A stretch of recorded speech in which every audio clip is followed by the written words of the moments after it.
What is up, guys? How are we all doing? Welcome back to the channel, welcome to the stream. Another Fernbus video. Now, of course, before I get into the information which we've all got, just want to kind of go over a few little bits and pieces now. Over the course of my time reviewing these games, criticizing these games to a point, you know, giving my thoughts, opinions, and my overall general impressions of these games, I just wanted to clarify that the things which I say within this game are my take, my opinions alone. Now, I've been receiving a lot of negativity based on how I conduct these videos. Now, I know that there are some people which absolutely love these games, and I know that some people are a bit on the fence, and some people just downright despise them. But let's keep it respectful, let's keep it civil to a point of where we can have a constructive conversation about these titles, and let's not get confused hate with constructive criticism, because it seems to be a big factor.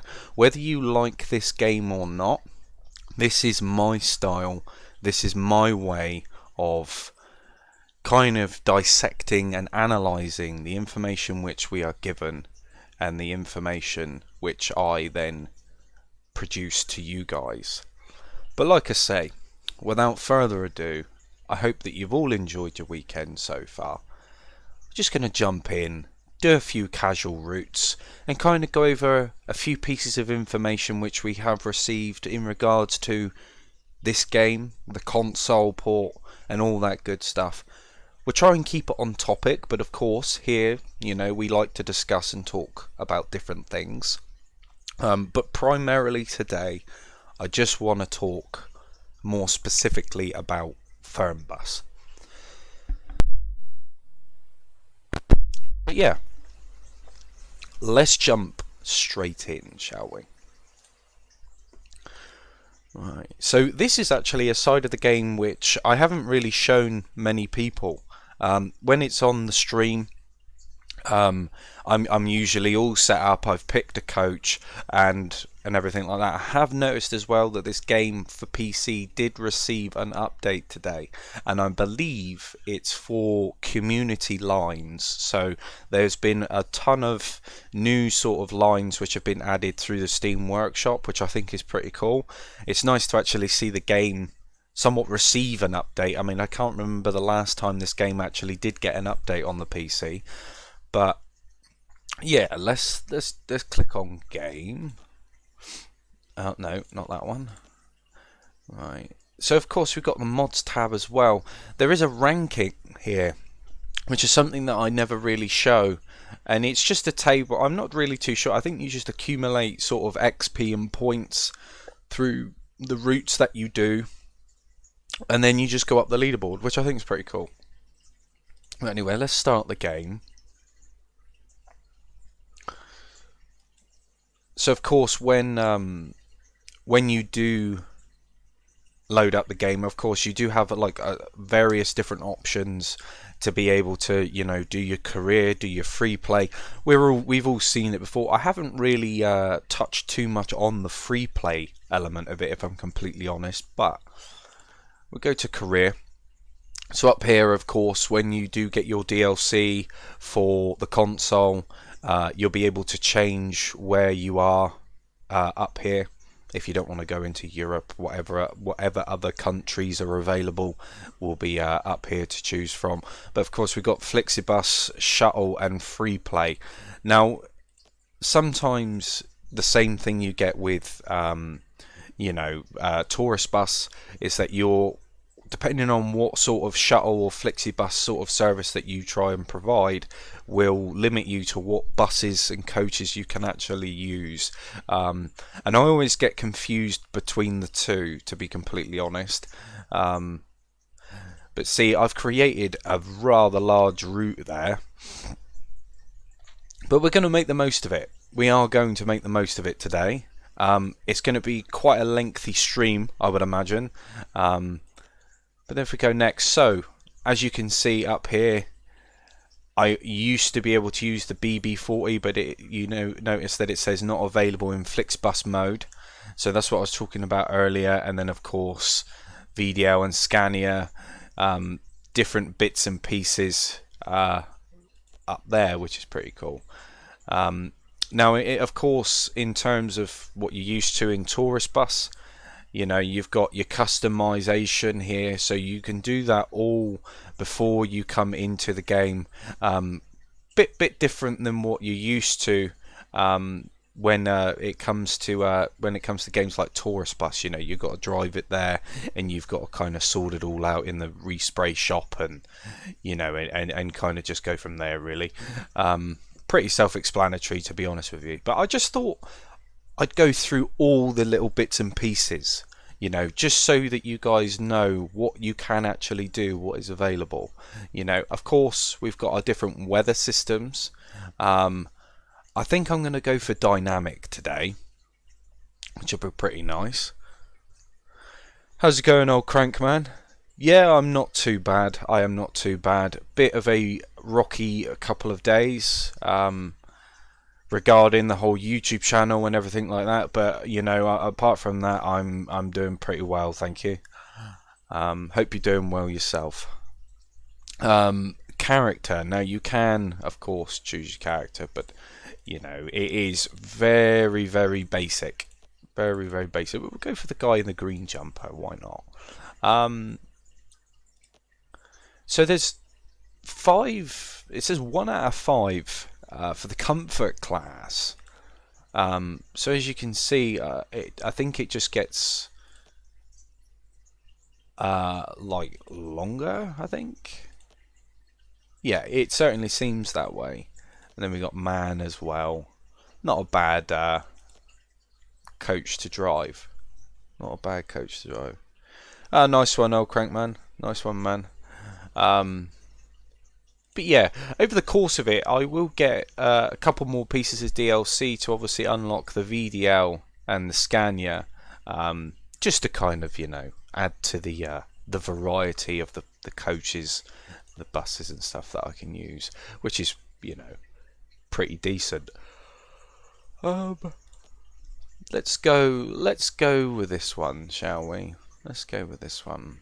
So as you can see, arcade mode is an option. For the sake of this stream, I'm just going to be doing arcade mode simply because I haven't actually had the time to actually put and button bind and assign all of my controls for this game yet. With all the other titles which I've been playing, key bindings and stuff, it can be a bit of a nightmare. How's it going, Christiana? Oh, why do I always say Christiana? Christina, sorry. My mind is always blah. Probably the only girl in the chat. Probably. Well, that's pretty good, old Crankman. From 130 to... Well, you got yourself a steal then, haven't you? Absolute bargain there.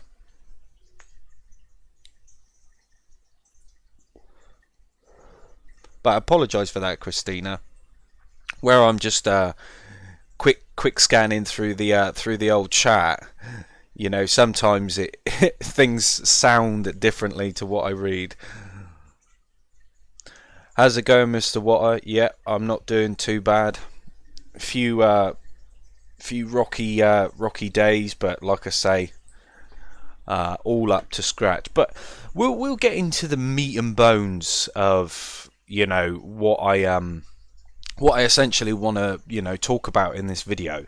I'll try and keep it sort of 50-50, but for as it stands, of course, everybody knows by now that this game has a release date, well, should I say a release month, because they haven't specifically said when in February it's coming, but at least we have a month to gauge on. Now, as to whether it stays true to that month next year will be, left for them to kind of tell us, really.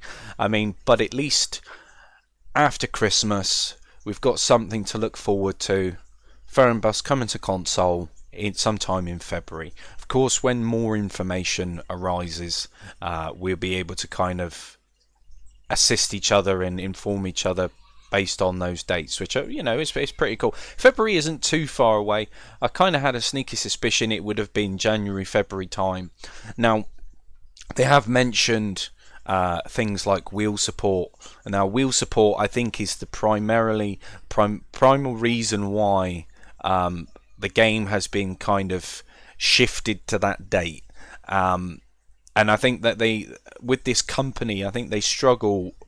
I think it's fair to say, should I say, that they really struggle in terms of wheel support for their games. Not too sure why that is, but they have mentioned as well that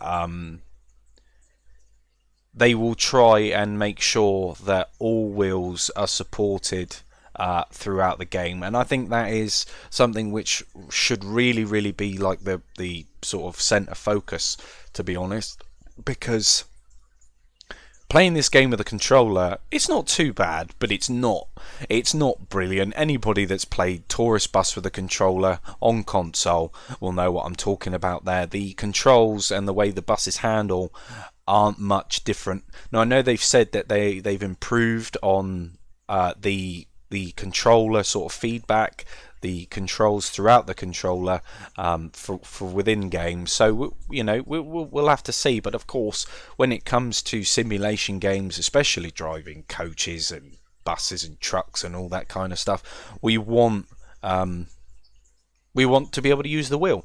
We want to be able to use wheel support. I think that's very important. But let's catch up with the chat anyway. So what have we got? And it was new and used. It priced brand new. Was so cool. That's not too bad, Crank Man. You're doing pretty well for yourself then.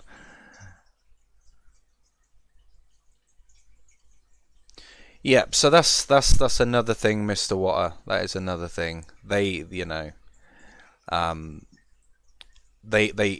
did say that the versions have been submitted to Microsoft and Sony. So I mean, essentially, that'll all come down to them two. I know that it can be pretty tricky because Microsoft and Sony both have different sort of like standards, I would say. But we'll have to see how they process that. Someone's just come in the chat and said no, but okay.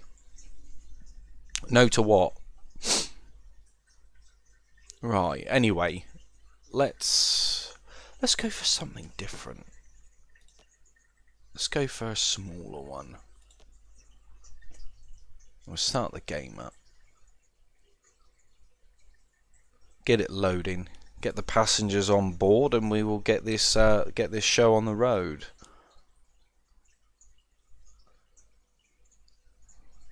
How's it going? Welcome to the stream.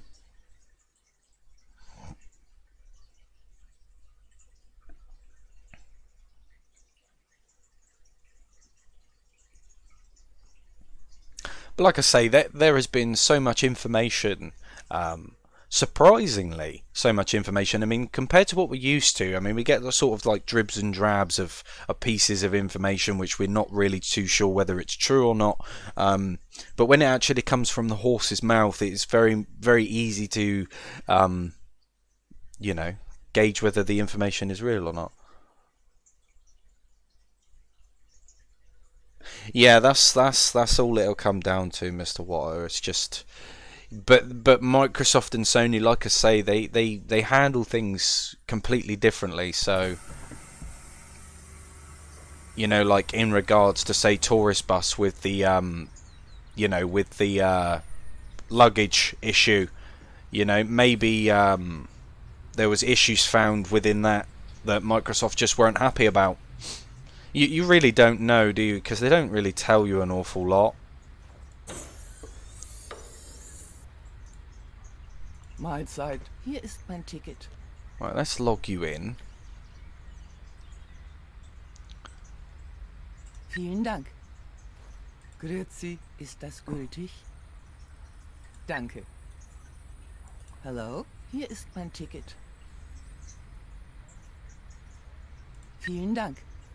Mahlzeit, mein Ticket. Oh, Tut mir invalid. leid, aber Sie fahren ja gar nicht in Servus, meine Richtung. fahren Sie in meine Richtung? Sehr freundlich. Grüezi, mein Ticket. Yeah, Danke sehr. that's true. Salü. Sie wollen bestimmt mein Ticket sehen. Cool. Yeah. Grüezi, hier mein Ticket. How is that Soll ich fast invalid? den falschen I gedrückt really haben? need to sit Fahren there Sie in and meine read Richtung. through these.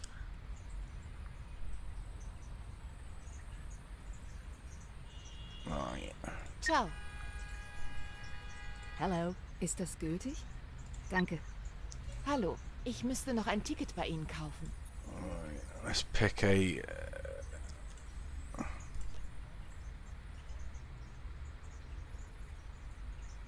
Sehr freundlich. How many more have we got? Ciao. Ich würde gerne ein Ticket kaufen. Let's check that. Cool. Servus. Das Ticket. Auf geht's. Oh, we got one more. Is he... Guten Tag. There we go. Sie wollen bestimmt mal... Ciao. Right. Let's close that up. Beautiful snowy day though. Beautiful snowy day.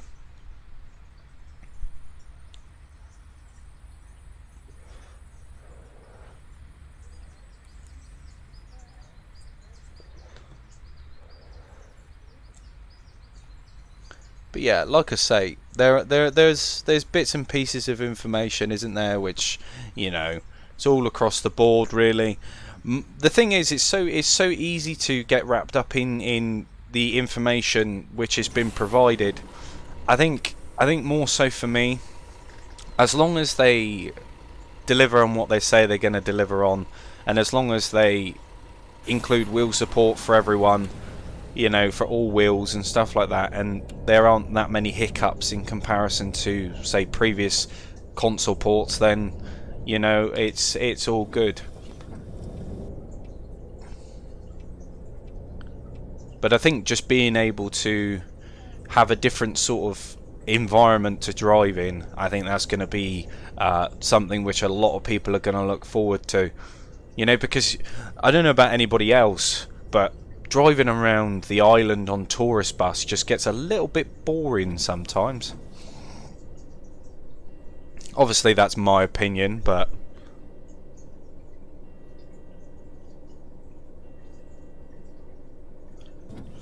yeah, I'm pretty confident he said that there was going to be a physical copy which of Fernbus, which I think will be pretty cool, gives people the option.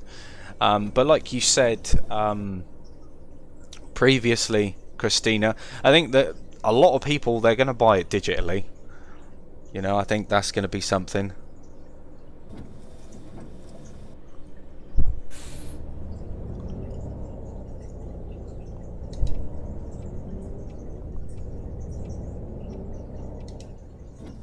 But of course, as time goes on, you know, we're going to get these performance upgrades. We're going to get, you know, pieces of information and things which are going to obviously improve the game for both sides, for PC and console.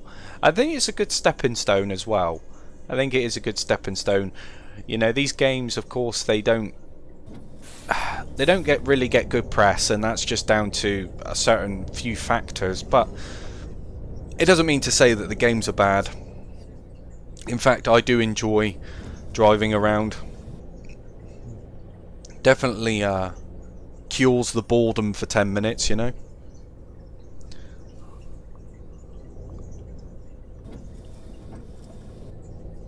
But yeah, like I say, mainly just the wheel support, I think, is going to be a big deciding factor. And if they can get that sort of worked upon and sorted out, then, you know, great. That's going to be fantastic for everyone. Totally agree on this. Video is not a good setting, in my opinion. Very barren landscape. I love the forests in Fernbus so much, and the Alps. Yeah, there are a lot. That's what I mean, you see, and I think that's what a lot of people are kind of anticipating.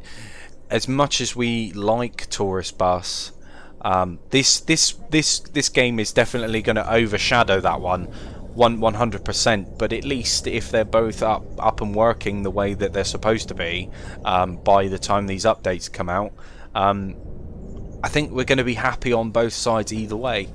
You know, Fernbus is a good game. You know, it's nice to drive around Europe, and there are of course other countries as well to drive around, and I'm yet to experience that, but like I say, it won't be long before I will be. But it's just taking it all in. Now, like I said before, the ability to customize your own routes and unlock new bus stops along the way definitely adds a lot of replayability to your game. And you know, if you're somebody that's not a big fan of driving for hours on end, then you can tailor that, and I think it does an excellent job with doing such things. You know, exactly that. It's good. It is good. Because I'll give you an example from my perspective for streaming. If I don't want to stream any longer than, let's say, an hour, maybe 2 hours, I can customize a route for that length of time, which I think is great. Physical copy of Fernbus is just for PlayStation, not Xbox Series. Yeah, I mean, I think the problem is obviously the Series S is digital, and I mean, you never know. They may decide to bring a physical copy for the Xbox out later on, but for the moment, like you say, I'm pretty confident that it's just going to be for PlayStation at the minute. What do I think of on the road updates coming? Oh, well, that is another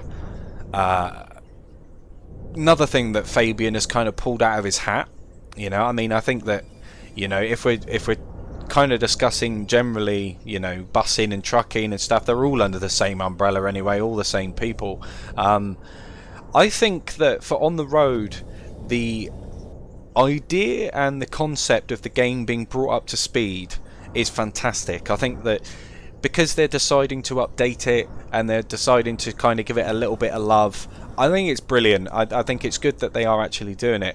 My only concern is the fact that it has been such a long time since that game has seen anything. You know, I think wheel support was the last update for it. Don't quote me on that, but it's been a little while, and I'm just wondering whether there are very many people left around to kind of appreciate it when it does kind of get itself an update. Now, that could mean absolutely anything, you know. Who's to say that it will be fixed?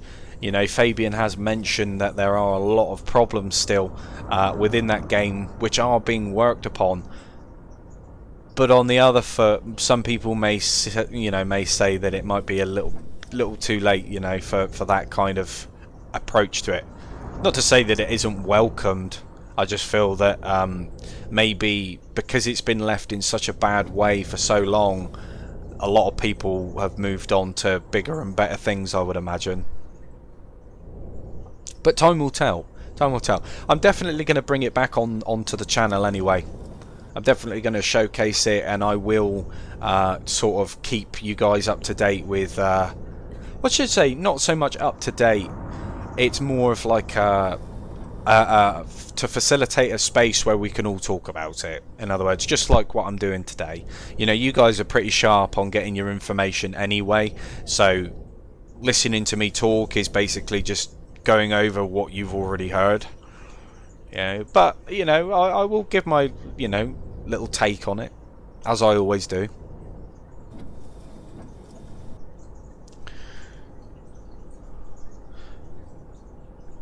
But yeah, I think it's fantastic that, you know, they're deciding to update it. Now, I don't understand why, you know, Fabian doesn't just chew TML's ear off and say, well, look, we're updating Fernbus and Tourist Bus to Unreal. maybe there could be a way of doing that for on the road as well. And I know that on the road is a different engine entirely, but it could be done. It could be done. You know, these last couple of years for gaming, I've been generally shocked actually, because a lot of things which I thought wouldn't happen based on obviously how things are left, you know, are now coming about. It's quite scary. Like for On the Road, for example, I never thought that game would ever receive an update ever again. I thought that game was just going to be left in a sorry state, and that was it. Kind of like wiped hands, game over. But you know, they're doing something about it, and why now? No idea. No idea. But it's happening, and I guess we've just got to be appreciative of that fact. So, I still think it's the wrong game engine. Unity is not built for swimmingly. No, Unreal. The Unity engine is it's kind of gone past its sell-by date now, I think.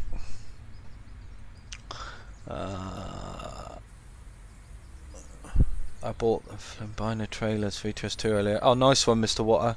How's it going, G-Song? Welcome to the stream, mate. I hope you're doing well. The new construction simulator is Unity engine, and that's a really good game.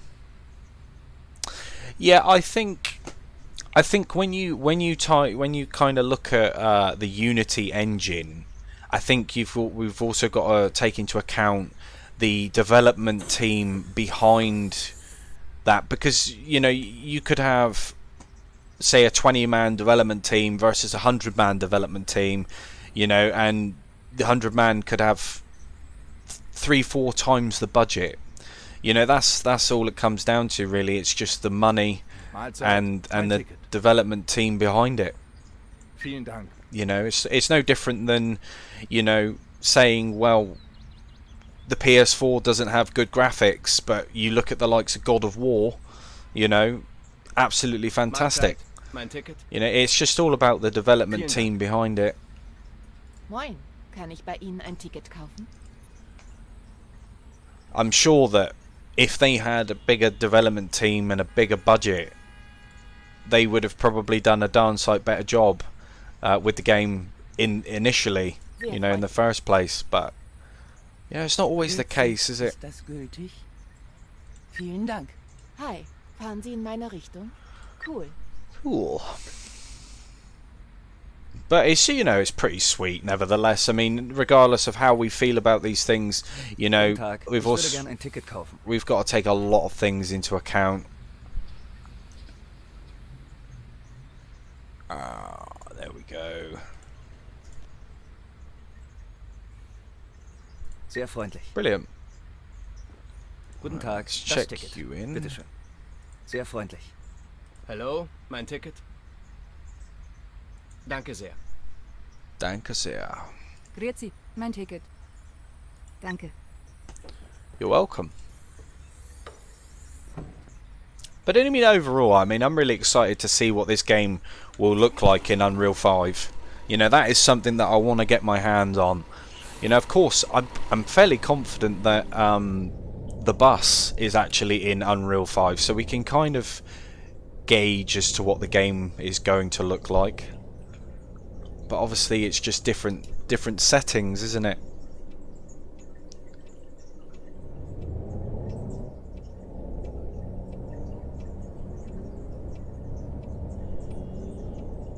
These roads are looking pretty dead, aren't they? Let's have a look at the settings a minute. See if we can increase that. This is another side of it as well.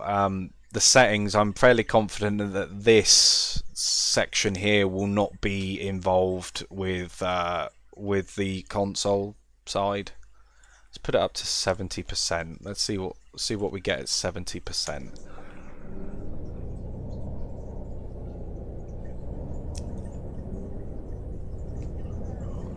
Right. Hopefully we get a little bit more traffic now. There we go. You can actually see what it's like to drive with other people on the road. but they are as ignorant as ever.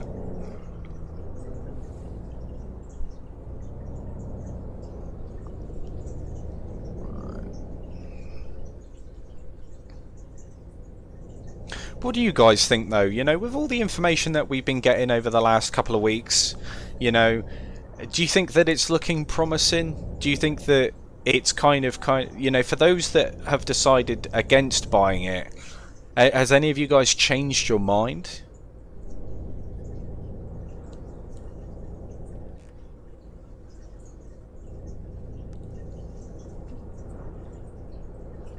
Because, of course, I get a lot of comments all the time saying, oh, I thought the graphics would be better, I thought that the game would be better, you know, I'm going to avoid buying it, yada yada yada, you know, all that kind of stuff.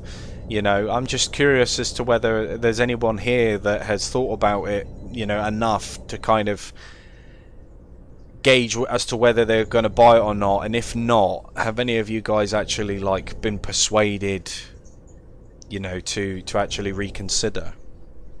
I think that's the better way of asking that question. Let's have a look. Do you think it is time for ETS to come over to console, or will they ever do it? No, well, that is a question in itself, isn't it? You know, there are a lot of factors which come into play, and I have done a video previously on the channel about whether it would come to the console side of it or not. And for me personally, now these are my thoughts as to why they wouldn't. So firstly, the experience. And of course, PCs can handle a lot more than consoles can. There are a lot more buttons, button assignments, and just the general scale of what was going on, I think, will be somewhat too demanding for consoles. And if they was to bring it to consoles, I think that you probably wouldn't get somewhat of a full, authentic experience, which I don't think that, you know, SCS would really kind of go down the line for. You know, I mean, the games are fantastic. Not to say that they never will come to consoles, it's just there's a lot of information out there, even from them themselves, to suggest that the game won't come to the consoles in the foreseeable future, which you can kind of understand to some degree, because I mean the games have been supported for just over 10 years now, and if they decide to bring it to consoles, of course that's yet another resource which will be taken away, which will also delay schedules and updates for, you know, the game currently. You know, so there are a lot of pieces of information that you can find. As much as we want them to come to consoles, we'll also have to be, you know, slightly realistic in that fact that there are a lot of moving parts to doing something like that. If they was to make a new engine for it and say release a new game or whatever, they could potentially bring it out on consoles. I don't think there would be any problem with that. But I think as it stands, I don't think there is enough information to say whether it will. There's a lot of information pointing into the direction that, you know, it won't for the foreseeable future, which is a shame. You can play it obviously through GeForce Now on the Xbox, but in terms of PlayStation, there's no real option for that, sadly. But it's a good question. It's a real good question, Devil's Son. Yeah, this is what I like about here. It's not, you know, even though we're playing Fernbus, you know, we can always have topic of conversation. We can always change the subject, but well, let's just say change the topic, but the subject matter is still pretty much the same.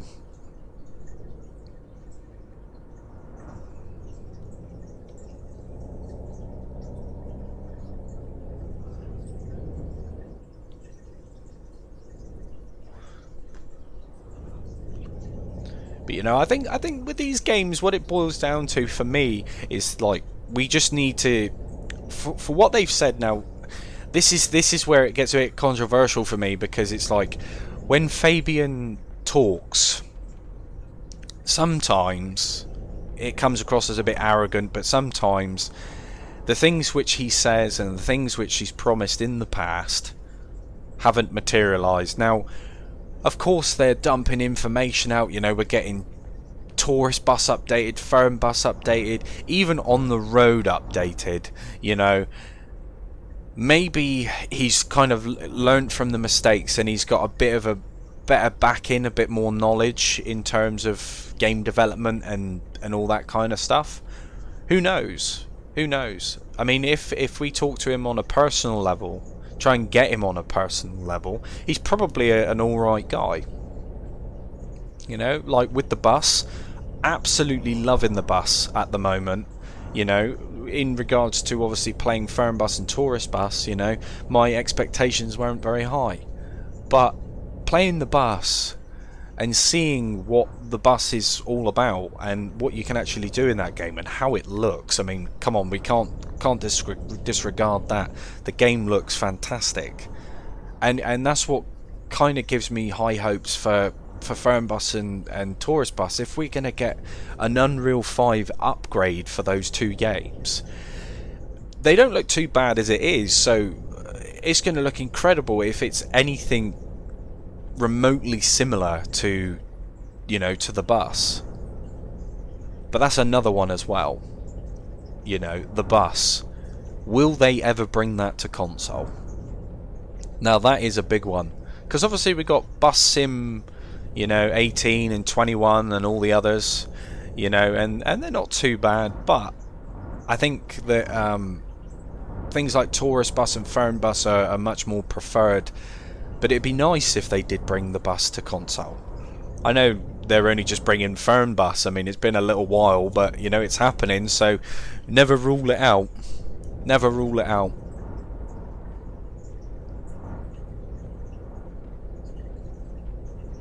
Yeah, but I think that the information that we've got so far and everything which Fabian has told us, it is looking really, really promising. It is looking promising. You know, and you know, for instance, because I'm a PC player as well, and I'm able to actually play this game as it stands, maybe, like I said, maybe my sort of hype would be heightened in a way if I didn't play it on PC and I was anticipating the console release.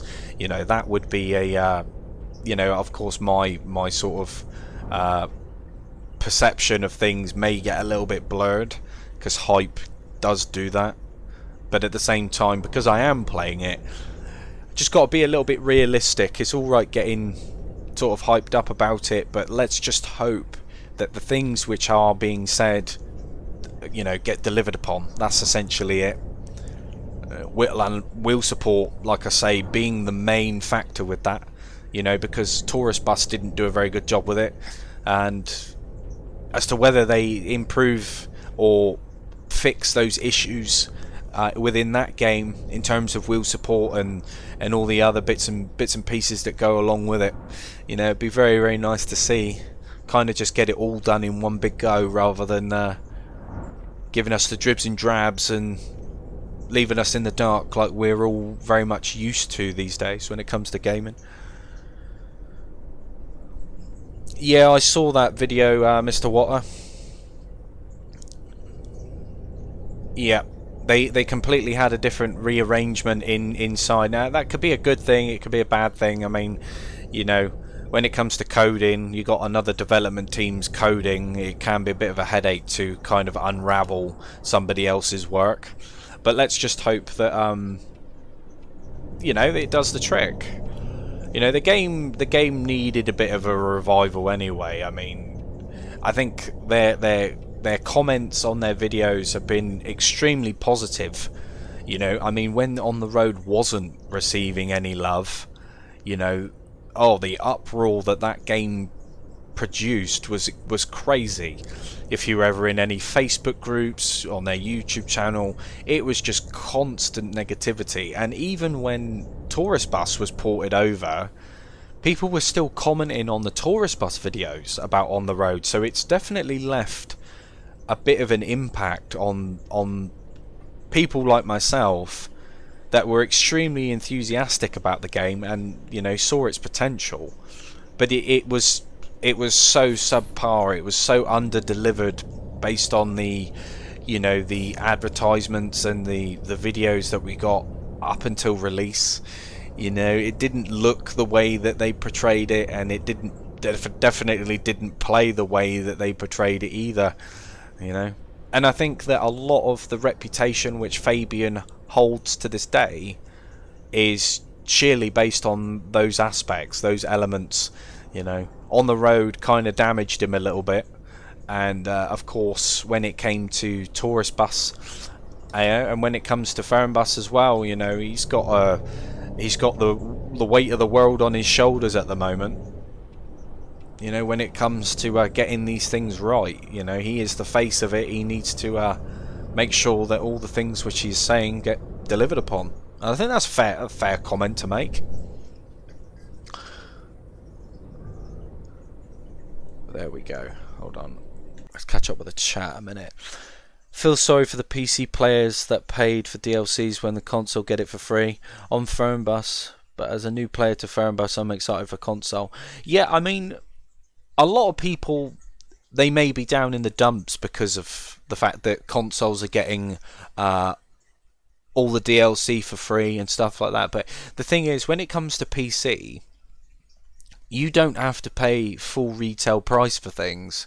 There are lots of different sites that you can use to get these games a darn sight cheaper, and the DLCs are ridiculously cheap as well. So I mean, you know, if £5 or £10 or whatever your local, you know, currency is too much, then you're in the wrong hobby. That's the way I look at it.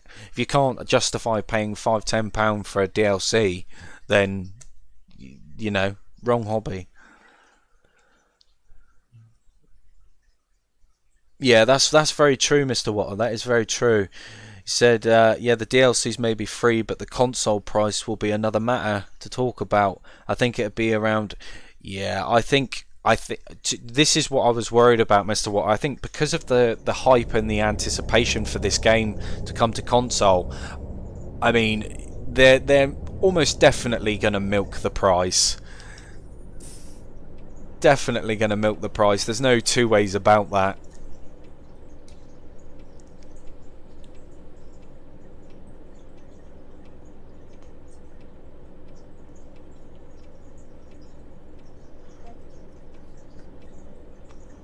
But you know, that's just not like TML and Aerosoft and all those people. You know, that's a sort of standard practice for most developer these days. You know, they like to charge stupid amounts for their games.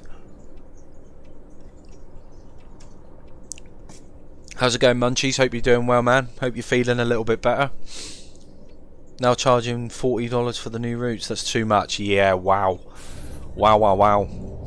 The one thing which I don't like when it comes to games and their DLCs is the fact that they have the ability to charge more for a DLC than what people pay for the game initially.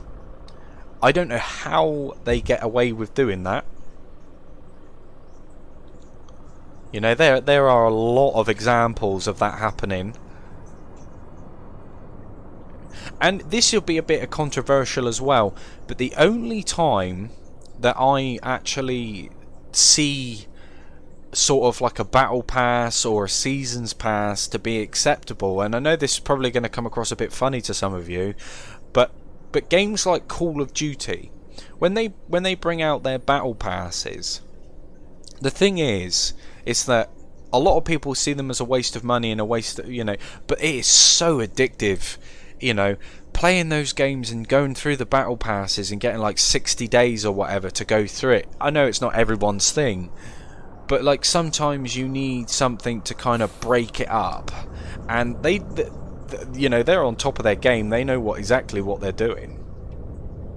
You know, bit of a topic change, but you know, it's just examples of the way that they go about it, essentially. I mean, put it this way, for those that don't like playing Call of Duty and don't understand the seasons passes and stuff, I'll put it in another way which will kind of make people understand and maybe change their thought around it.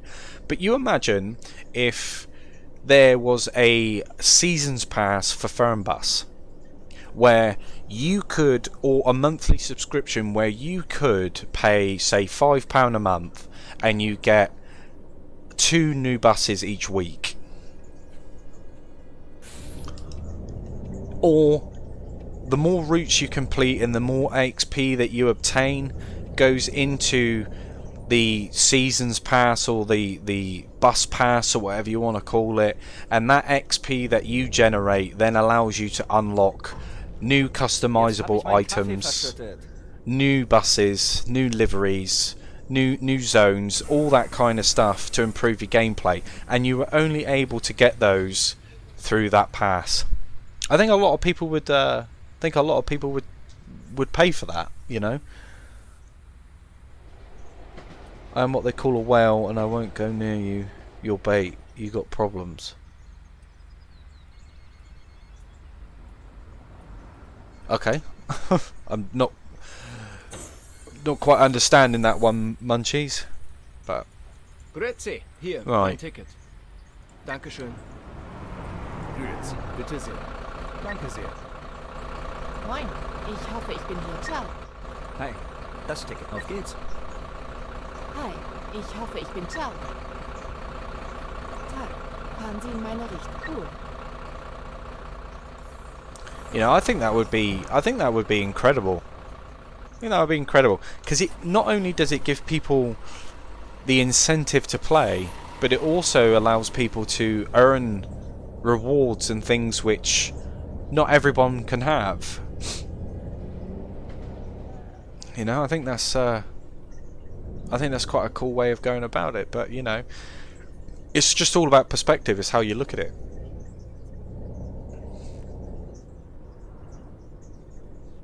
Oh.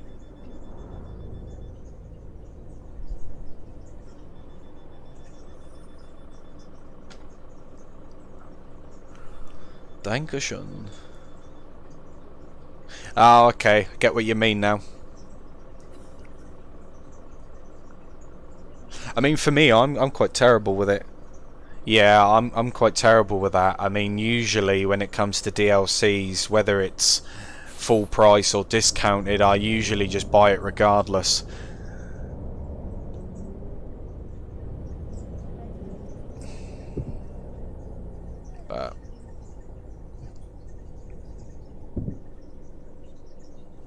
But there we are. Much nicer seeing a few more cars, a bit more traffic on the road.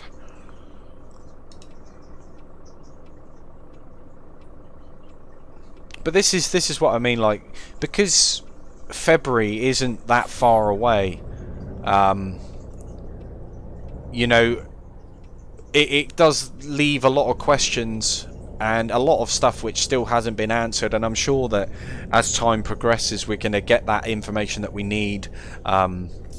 Maybe a few more videos as well. I would love to see a few more console build videos of this game, and maybe show us a Unreal 5 version of Tourist Bus as well.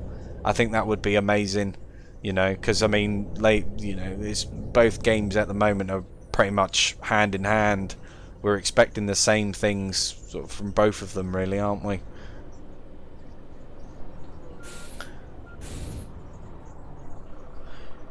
Anything new coming to console Fernbus, like new buses that's not on PC yet either? Now this is the thing, Devil's Son. The game, in terms of porting, so everything that's on PC, of course the consoles are going to get. But they haven't stated as to whether there's going to be any future content for this game. They haven't said anything about new buses or anything like that. Potentially there could be. I'm not going to sit here and say that no, there won't be, but I think the likelihood is that there won't be. I don't think that there's going to be any new sort of content added to this game that we haven't already seen. But you know, could be wrong. But I mean, like, the only reason why I say that is because from Tourist Bus to Fernbus, or should I say from Fernbus to Tourist Bus, all the buses are the same. They're all the same. They all look the same. They all sound the same. They all drive the same. And there haven't been any new buses since that, so I don't know.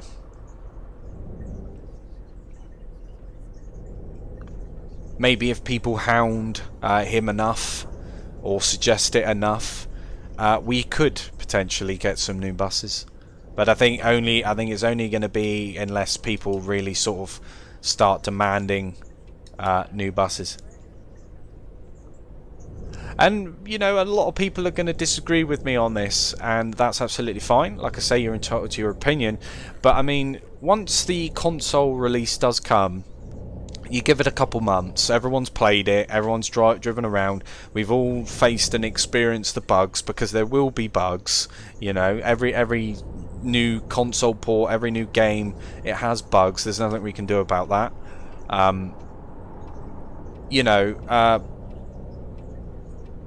I'm just wondering, like, how people are going to feel about it. It's, you know, sort of like a month after the game's been released, you know, because essentially, like I say, there's only so much you can do. There's only so many times you can drive around, do the same routes, drive the same buses.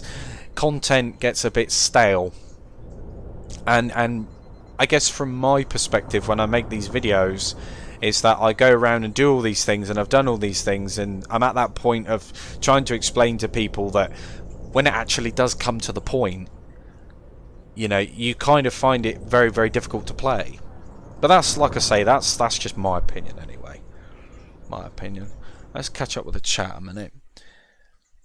I finally grinded out enough quick jobs to buy and customize my own truck in ATF.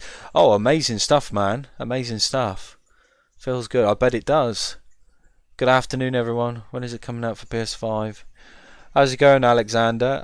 They've given us a sort of like time frame of like February next year. They haven't given us a specific date as of yet, but I'm sure closer to the time we will hear as to whether it is going to be coming out in February or whether they need a little bit more time. I think that's the important part.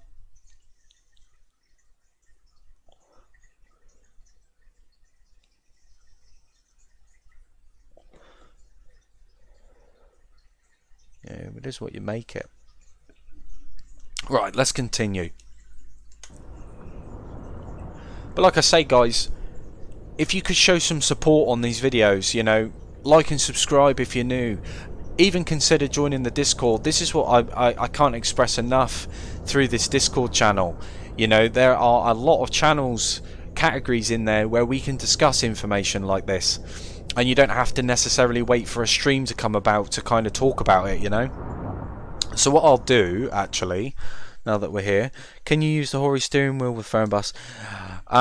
So, Devil's Son, Fabian has said that they are planning on making all wheels work for the game, but if you want my general verdict on that, the last couple of previous times that he said that hasn't necessarily always been the case, but they are planning on getting all wheels working, or the majority of the wheels working, for the console version of Fernbus. But like I say, it's yet to be seen. These are the sorts of questions which you know, we really want to know, and I think that as time goes on, progressively, hopefully we get those answers. Hopefully we get those answers. I think that's all it comes down to. You obviously weren't listening to Fabian's video properly on Friday. Mr. Water, I will be absolutely honest with you. Try and be as respectful as you can, because the way that you're putting your messages across are rubbing me up the wrong way.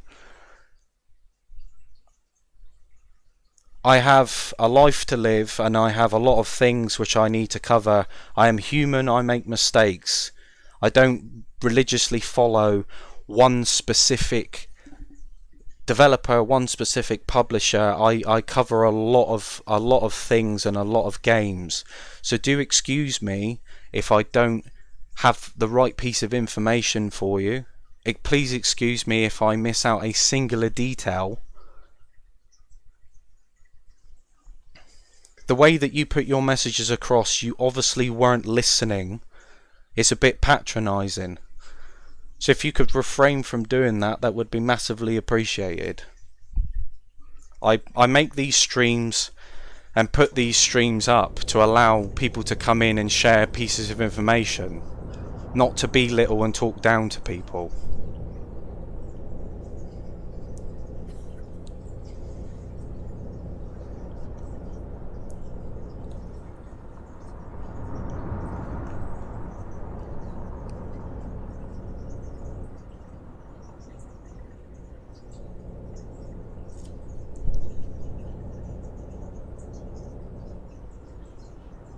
You got to understand that there are a lot of pieces of information and a lot of things to process through the course of doing something like this.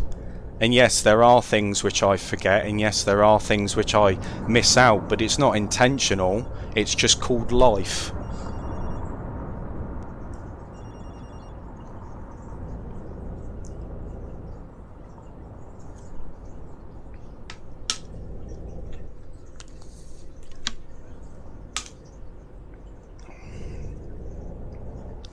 But anyway, like I was saying, there is a lot of information to sift through. There are a lot of things to cover, and there are a lot of things to discuss. And I do take time out of my day to try and facilitate a space where people can come in and sort of ask general questions, and all of us collectively try and help each other out and get a better understanding of what's actually going on. Which I think is a fair thing to do, because there are a lot of people on this platform which will tell you that something's good when in actual fact it's not. And if I was to give my real verdict on the way that I feel about particular matters, I'd get banned off of YouTube.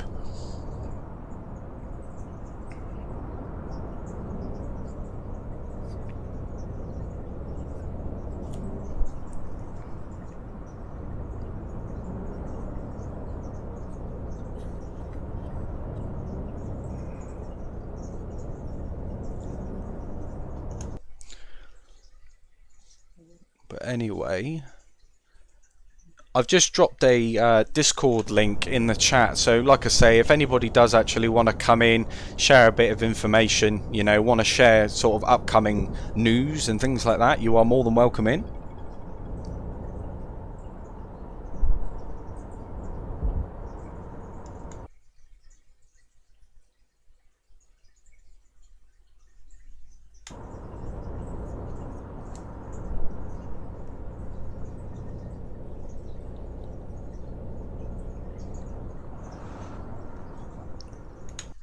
That release and pre-order date will be announced in January by one of the comments I read in that video. Well, I mean, there are a lot of factors, aren't there, which go into that. You know, it's, if it was a comment or if it was from them, then amazing stuff. Join the Discord and show the comment. You know what I mean? That's what I mean. Like, it's easy to say stuff like that. People say stuff like that all the time. You know, people comment stuff all the time, but if it doesn't actually come from the horse's mouth, then, you know, it's kind of hard to gauge based on what people are saying. I get it all the time. You know, I've received emails from TML and Aerosoft, or I've got a private message from this person or a comment from that person saying this, saying that. You know, but nobody actually ever brings that information forward. They just seem to sit in my lives and tell me these pieces and bits and pieces, you know. But from a general perspective, development in a game is more complicated than giving somebody a date.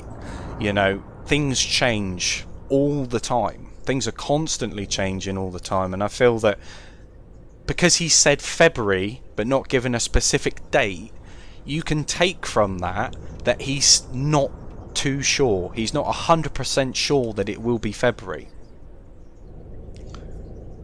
They're anticipating, they're expecting to release it by February, but a lot of things in development could change if they don't get certain elements of the game working properly, because it is a console port at the end of the day.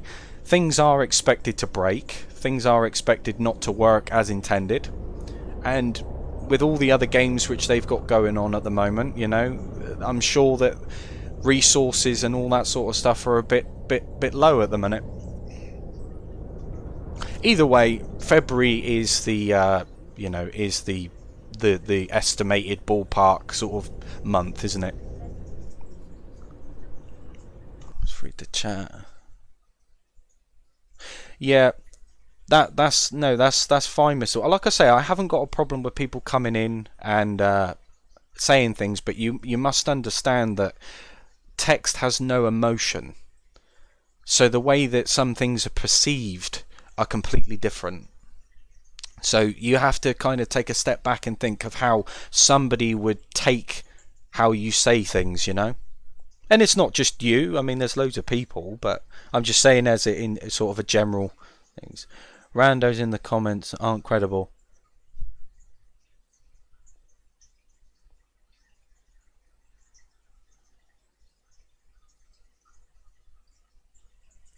That wasn't a nasty comment. You're taking some of these comments the wrong way.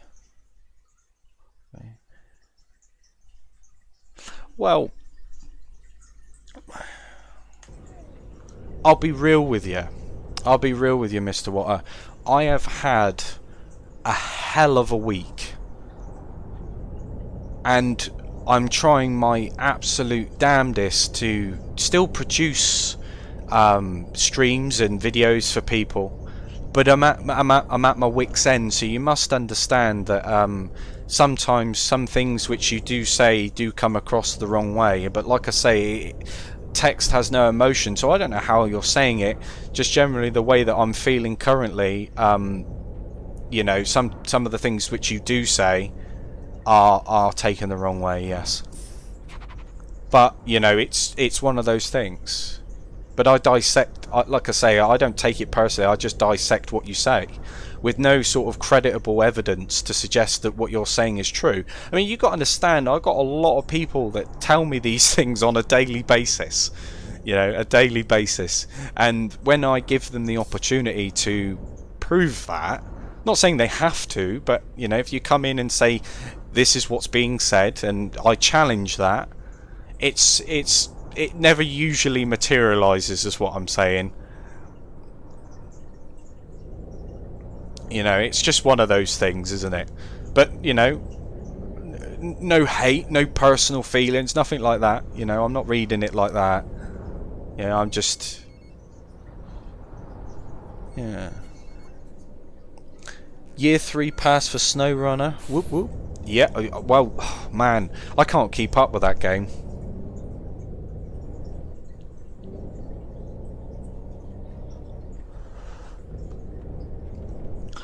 Well, Mr. Watt, if it came from Fabian, like I say, I'll take your word for it. But you know, these pieces of information are crucial. Like, if you've got a Discord and you're willing to provide that, just so that, you know, we can kind of gauge from it, or at least point me in the right direction as to where I can find that piece of information, then it's all well and good. But until then, you know, I don't take it as gospel. It's somewhat speculation, isn't it? You got to appreciate where I'm coming from on that one. I don't want to say to people, oh yeah, it's coming out February the 14th, you know, Valentine's Day, yeah, perfect, you know, and then February the 14th comes along and there's nowhere to be seen. And then I take all the brunt for it. You said it was going to happen here, and oh, yeah, no thank you. Not today.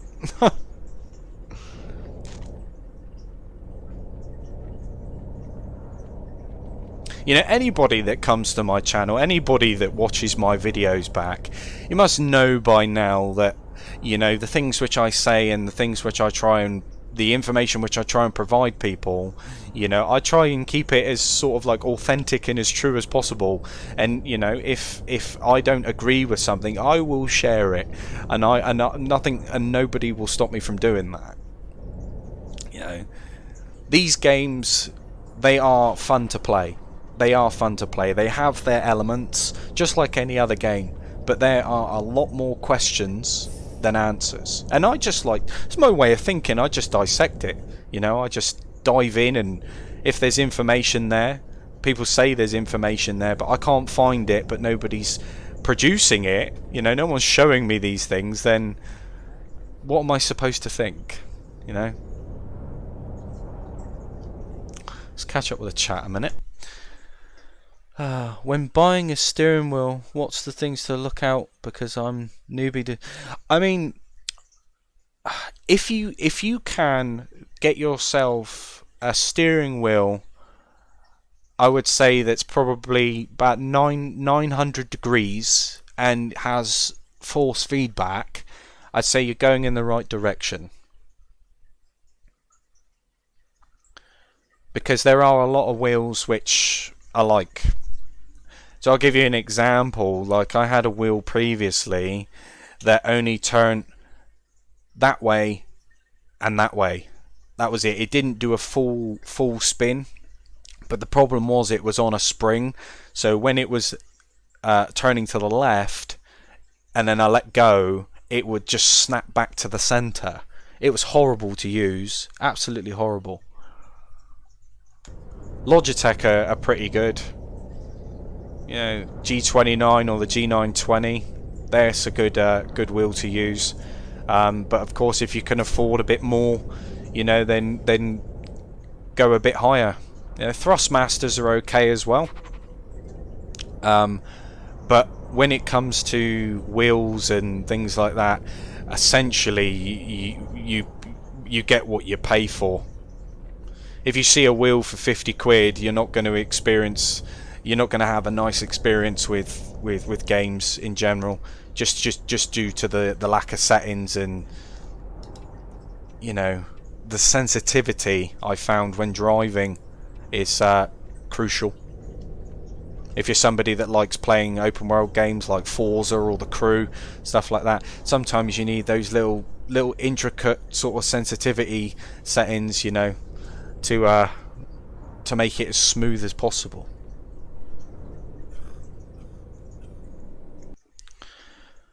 What's your opinion about the 30 frames per second for Fernbus on Series S? I'm afraid that in the cities it will drop to maybe 25 or less. That is a very good question, Christina. I think the problem with that is that when it comes to traffic density, I think you're going to be playing around with that slider quite a bit to try and find a sweet spot.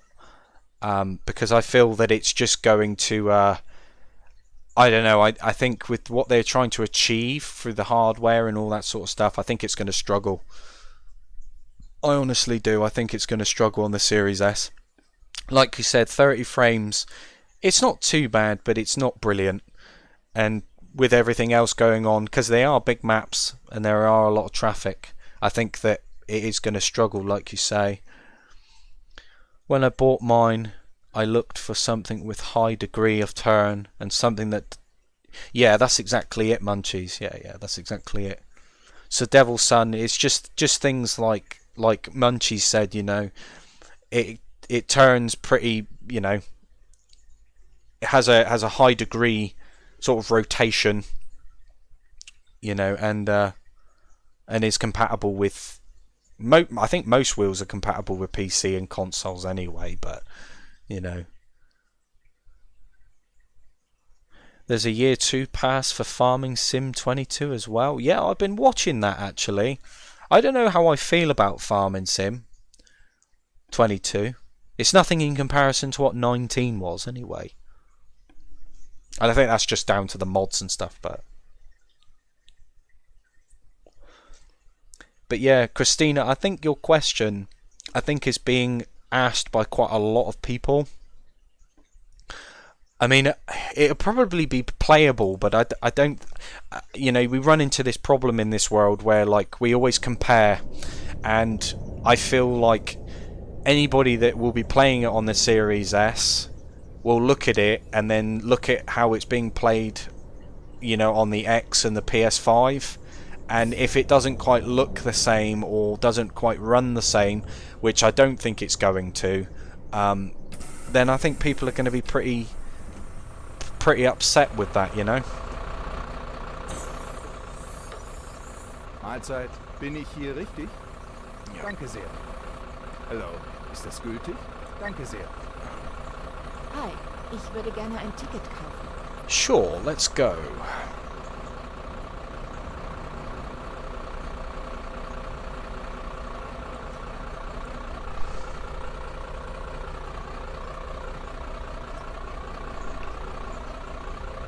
Sehr freundlich. I see, but having to turn traffic density down so much will affect gameplay. I mean, nobody wants to drive in a deserted city. That is my concern. I mean, like I say, that sort of question, if presented to Fabian, I don't think you would really get a sort of definitive answer.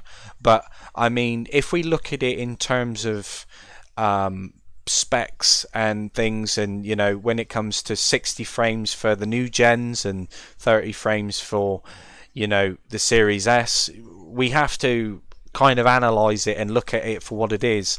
I mean, if we're talking Unreal Engine 5 and we're talking all the things which they are planning on doing with the game, 30 frames, it's definitely not going to look as crisp as what it should, and the chances are, in terms of performance, I think the load on the console would probably be significantly higher because it's trying to compensate for everything that's going on.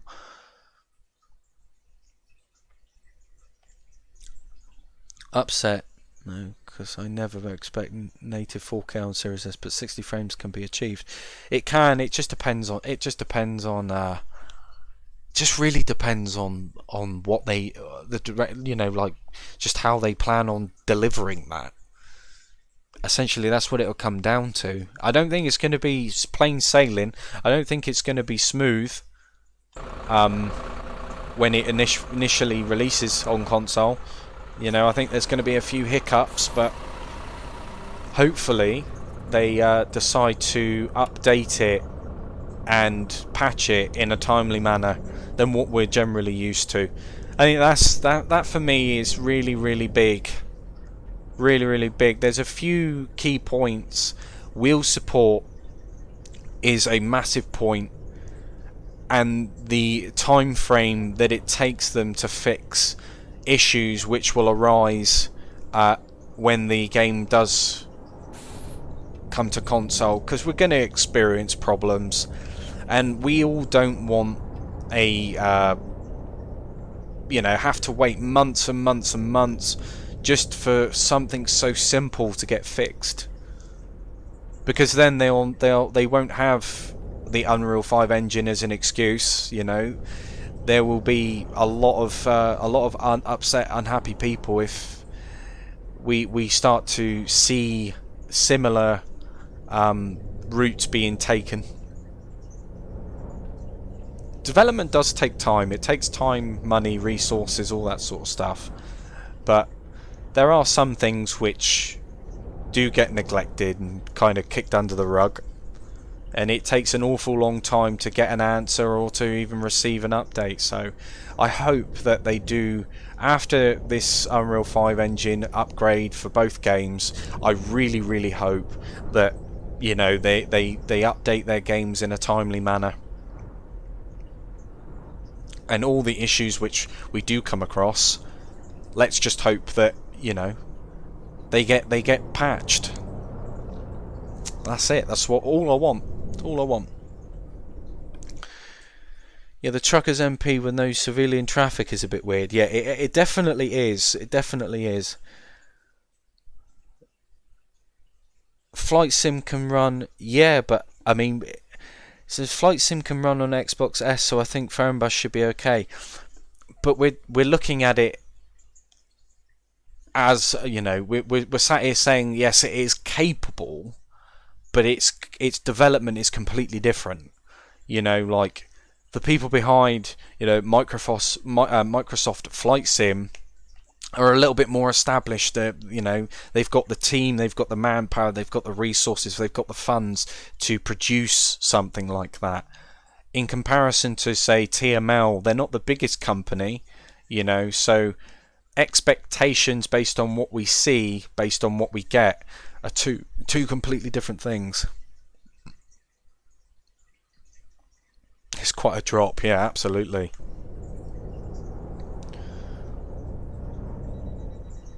Because if we look at it in a way of saying, well, okay, so we've got a game like God of War or Horizon Zero Dawn, two fantastically made beautiful games, visually beautiful games, you know, for older hardware, and then we get something like Truck Driver, well, in turn saying that, well, you know, God of War looked alright, so Truck Driver must be able to achieve those same sorts of visuals. And yeah, it could, it absolutely could, but it's the backing, it's the background that comes with it.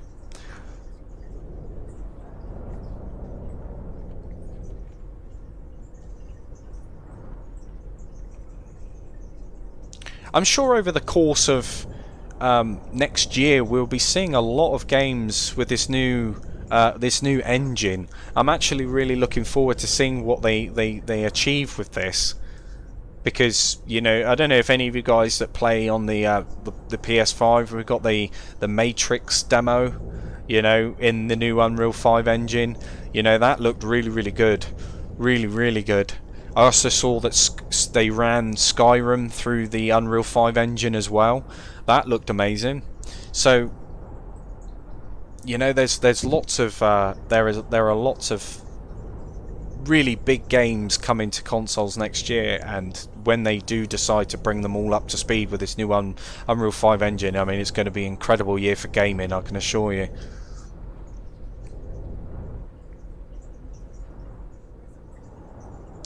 Right, it says we do need to take a break, so let's just do it here.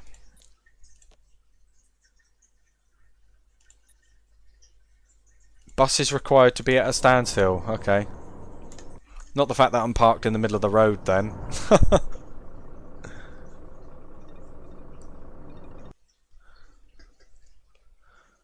I'm just saying, don't go mad about the comment, because I don't know how to write things here now, so can't do native 4K anyway.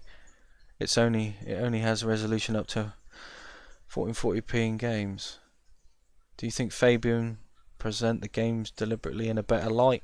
Of course he has to do the marketing, but still, probably Christina, probably. And Mr. Water, you ain't got to tread on eggshells, man. I'm just saying, you know.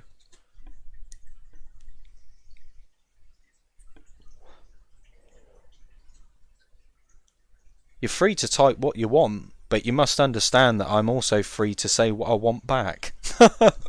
You know, that's just it. But yeah, look, that's what I mean though, Christina. There are a lot of questions, aren't there? There are a lot of questions. That's it. What's going on up here?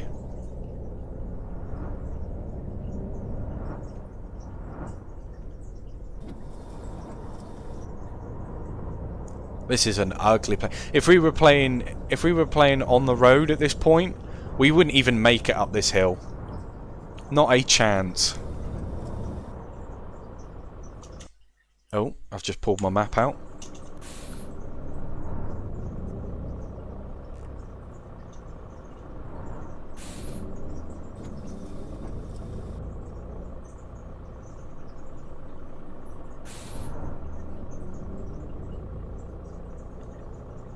We'd be going back down the hill to get a run up.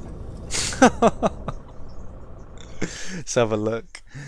Do I play Flight Sim at all? Well, Devil's Son, I did try and attempt to play Flight Simulator once upon a time, and my biggest mistake I made was trying to play it with mouse and keyboard, and it went down catastrophically. It was such a headache. It didn't go very well. I did enjoy it, but I think that the way that I did it, I just kind of like downloaded it and just jumped straight into a stream. I knew nothing about the game. I knew nothing about the controls or anything like that, and it just went down in a ball of flames. I did manage to get the plane up into the sky, but landing it, I don't think actually ever happened. Somebody up ahead taking a break in the middle of the road. Yeah, exactly. My future self.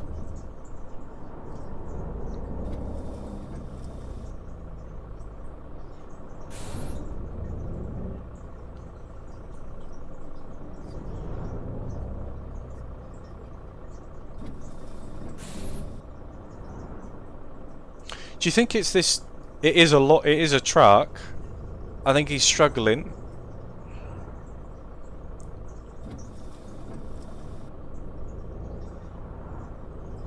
It does say no overtaking there. I was gonna.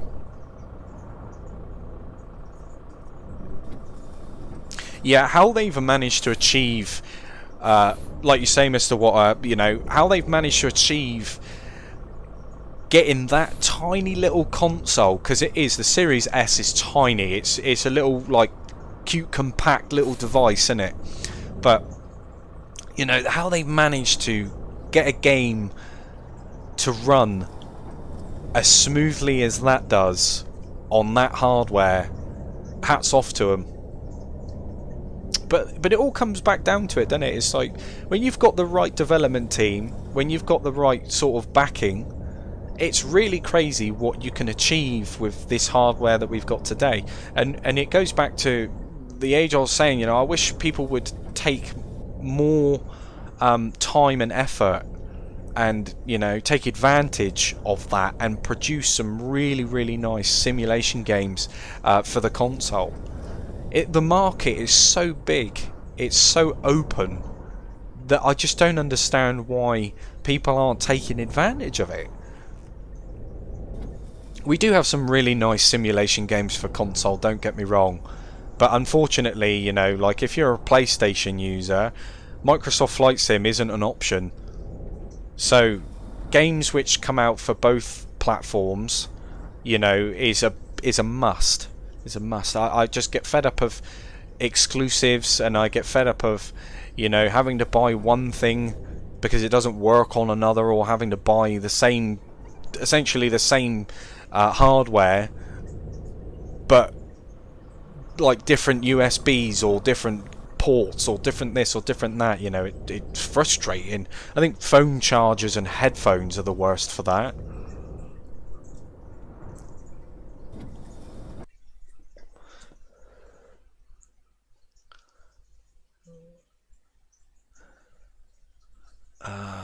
Let's make catch up. It is stunning bugs, of course, but it is amazing. Absolutely.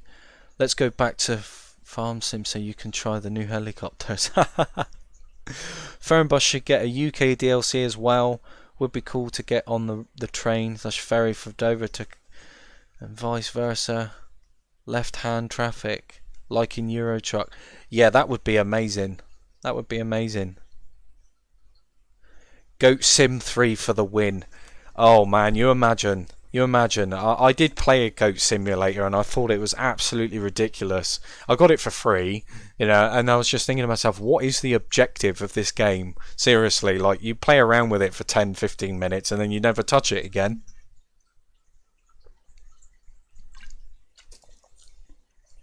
Oh dear. Absolutely crazy.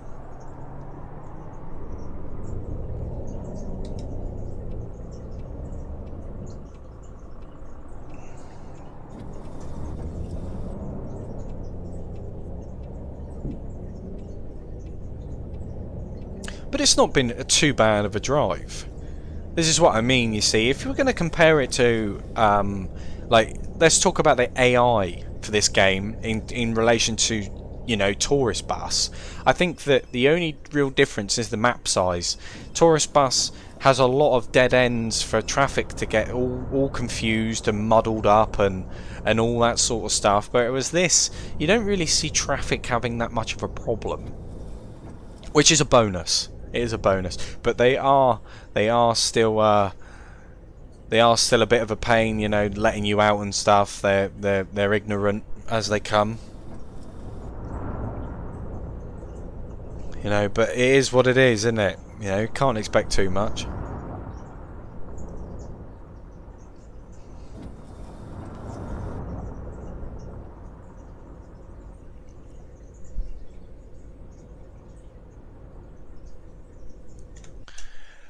By the way, what happened to the coach bus sim?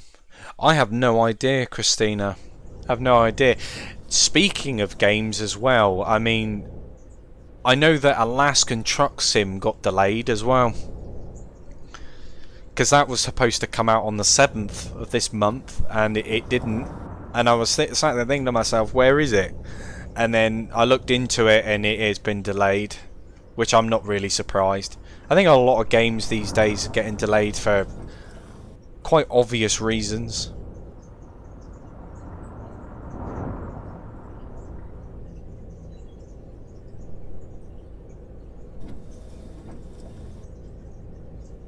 But yeah, like I say, on the road, we'll come back to the channel.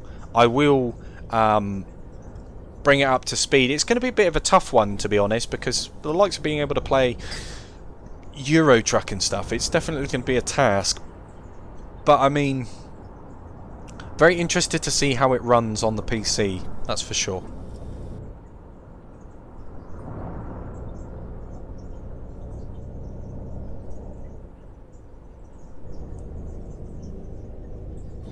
But I appreciate you all being here anyway.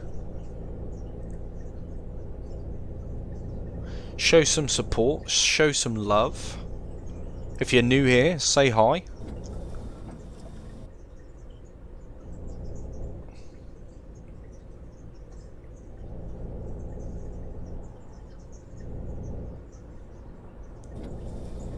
Let's actually have a look at the map.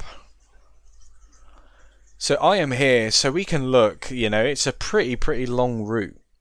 Alaskan Truck seems more like a survival game. Yeah, tweaking the textures on the jerky. Stay patient. Yeah, that's the element of the game which I'm not really sure about. There are a lot of real sort of like, I don't know, the direction that they've taken. I was expecting it to be like a really cool, like, repairing your truck, I can understand. Servicing your trucks, I can understand. You know, that's part of being a trucker, maintenance and all that. But when it actually comes to, like, you know, like you say, Munchies, making your own beef jerky and all that sort of stuff, you know, making sure that your eggs are cooked to the right temperature and all that sort of crap, you know, it's a bit... Ruth. How's it going? Welcome in.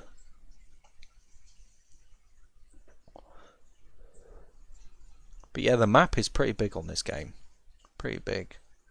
If I was to sit here and ask you guys, because I am planning on streaming later on, and I'm a bit sort of 50-50, a bit up and down as to what I should actually play. I'm thinking about making a poll, but if there's anybody here that has got any suggestions on what you would like to see later on for a stream, drop it down in the chat, and I'll take a look. Because I'm in a bit of a stalemate at the moment. I'm not entirely sure what to really show, because there's only so much that, you know, in the likes of Tourist Bus and Fernbus, you know, there's only so much I can talk about before things start sort of like becoming critical, you know, the things that I say and my true sort of feelings about how I feel about certain aspects tend to come out, and, you know, yeah, we all know what to expect.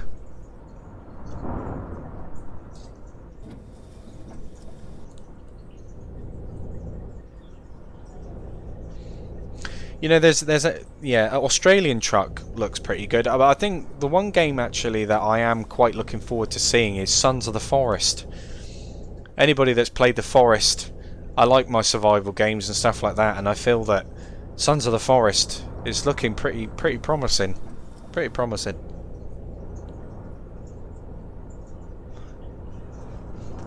But that food truck sim is a laugh as well. Bit mad, but bit of fun. Bit of fun.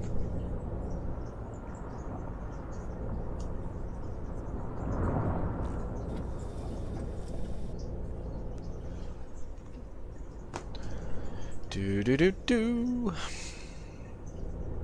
I did set it to dynamic weather. It's been snowing non-stop.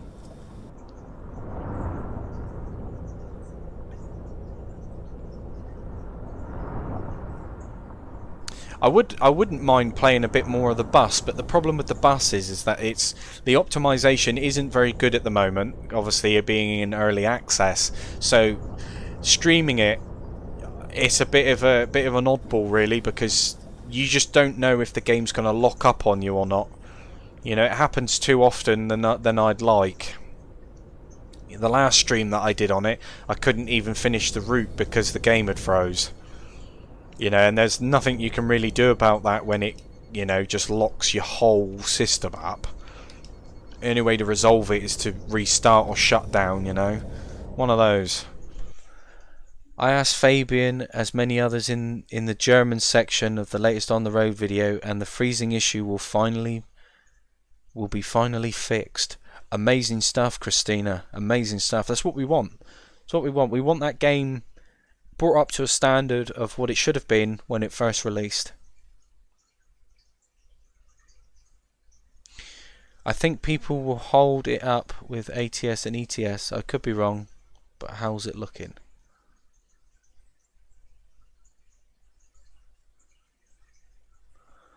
Well, if you look at the map when you select your route in Fernbus, it shows the UK outline, but whether they expand it to the UK is another thing. I mean, this is the beauty about these things, because it's no different than, you know, like I said when I first played this, I compared it to like the Euro truck of busing, essentially, and there is really no limitation to, you know, the maps and the regions, the different countries that you can drive in.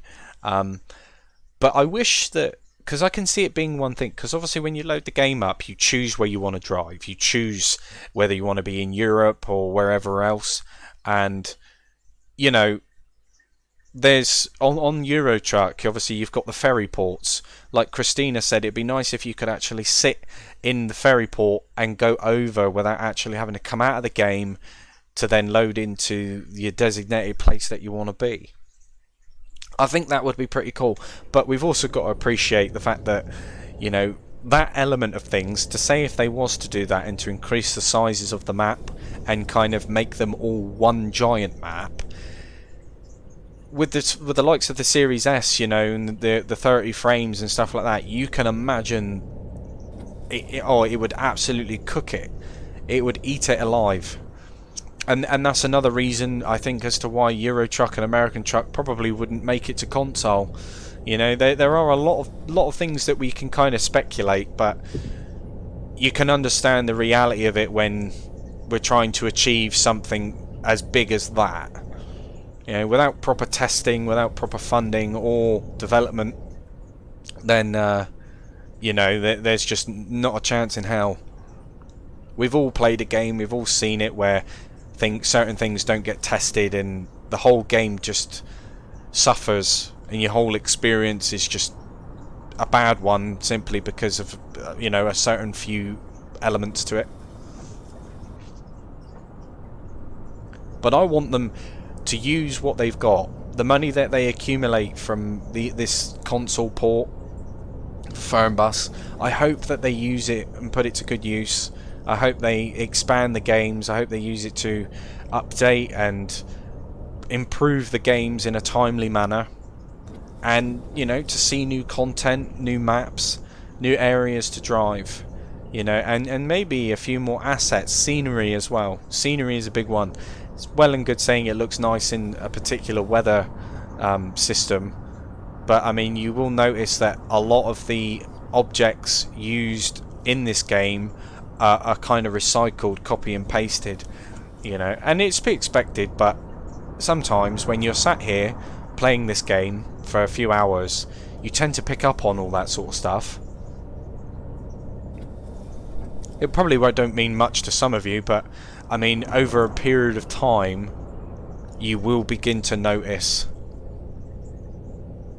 And just the pop in with the trees and stuff, you know, no matter how high you play it, no matter how high in the terms of settings that you use, you still run into those issues. There's just nothing that you can do about it.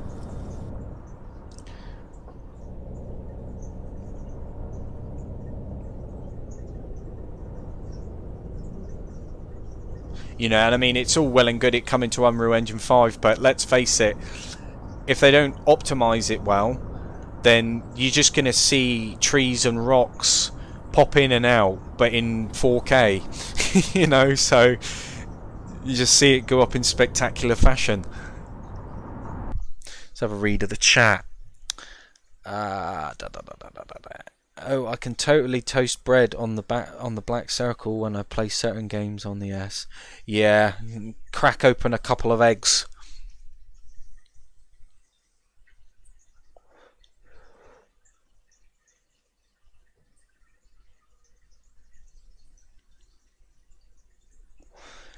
Yeah, Christina, that's exactly it.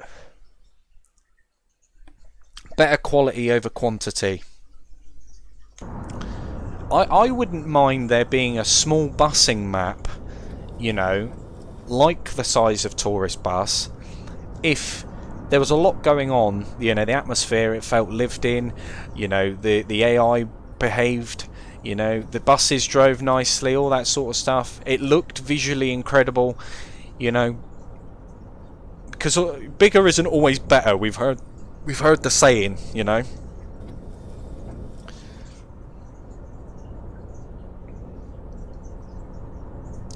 There are some great examples of that, but yet again there are some really bad ones as well. I mean, you think of the likes of Truck Driver, that map was tiny, but yet the game, well, left a lot to be desired, didn't it?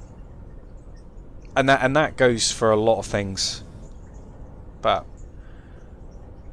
hey, like we say, roll on February. Hopefully it does release in February. Hopefully we don't get any more delays, any more hiccups along the way. Of course, I'm not expecting the game to come out in, you know, spectacular fashion. I'm expecting, you know, a few bugs along the way. It's not going to be perfect. I think it's going to be a bit of a rocky ride. But it's all well and good us talking about these things. It's all well and good us, you know, getting hyped up and anticipating this console release, but at the same time, you know, we've also got to keep in the back of our minds that everything that we've experienced up until this point, we still cannot neglect the fact of how things have been conducted, how things have been treated in the past years, from this publisher and the developer, and of course how they go about their business. We can't hide that. You know, that's something which is going to linger around for a little bit of time, but this is a shot at redemption. You know, same with On the Road, it's a shot at redemption for them, and there's a lot riding on it. You know, like I've said before, you know, that fire was pretty hot, it was pretty high, and it's only really just been put out. It's kind of fizzling away now that they've decided, you know, we're going to release some information, release some news that the games are being updated. Of course, if they don't do it right this time round, we can only imagine the upset and the uproar that that's going to cause. But fingers crossed. Fingers crossed. Read the chat a moment. We'll release it when it's ready. Yeah. Yeah, I think we're both on the same wavelength there, Munchies. You know, But you know, these games they do burn time. You know, they are fun to play. You know, you can definitely get a bit of enjoyment, a bit of excitement out of it, and of course, an extra simulation game to consoles is not a bad step in that direction, in my opinion. I look forward to seeing where it actually goes as well. You know, for more information that we get in terms of like what Fabian and, you know, the videos that he uploads and, you know, the versions, the builds that he shows us, I just hope that what he is showing us is what he says it is, you know. But we shall see. Beautiful time of day this. You know, sun setting, snow on the ground, in the old coach, passengers happy. It's all good.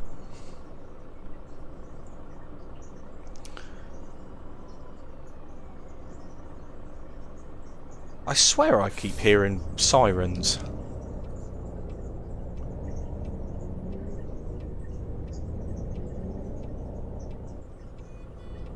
Oh, traffic is building up. It's rush hour, isn't it? It's that time.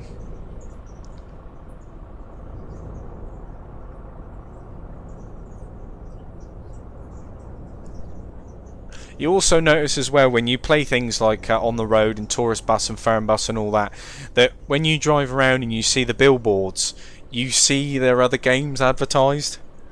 I think it's hilarious. That Autobahn Simulator 3, that was just terrible.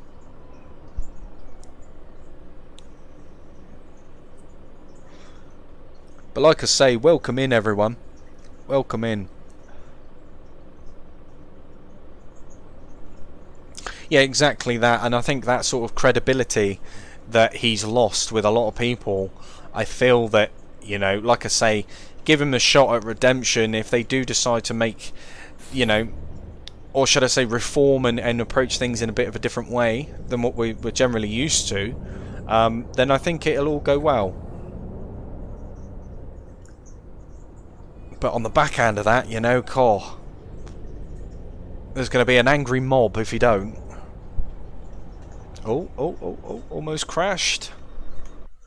Is there any news about this game release date for consoles? So yeah, Connor, they have mentioned that they're aiming for February release next year for console. But I say aiming for February. They have said they aim to obviously bring it out for February, but of course that is subject to change if anything else pops up, if they run into any more issues. I mean, I'm quite happy to wait, you know, and I'm sure a lot of people are if it means that the game needs a little bit of time and they actually improve it. If they need an extra couple of months on top of that, I think people can accept that, because I mean, at the end of the day, we've been waiting long enough for it to actually come to console anyway. So if it means them just fixing it and releasing it in a bit more of a stable state, then you know, I'm all for it.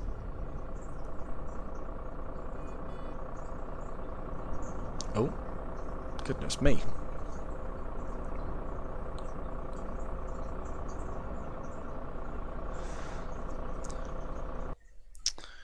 Yeah, Tom. Bad reports about lacking updates is what keeping me.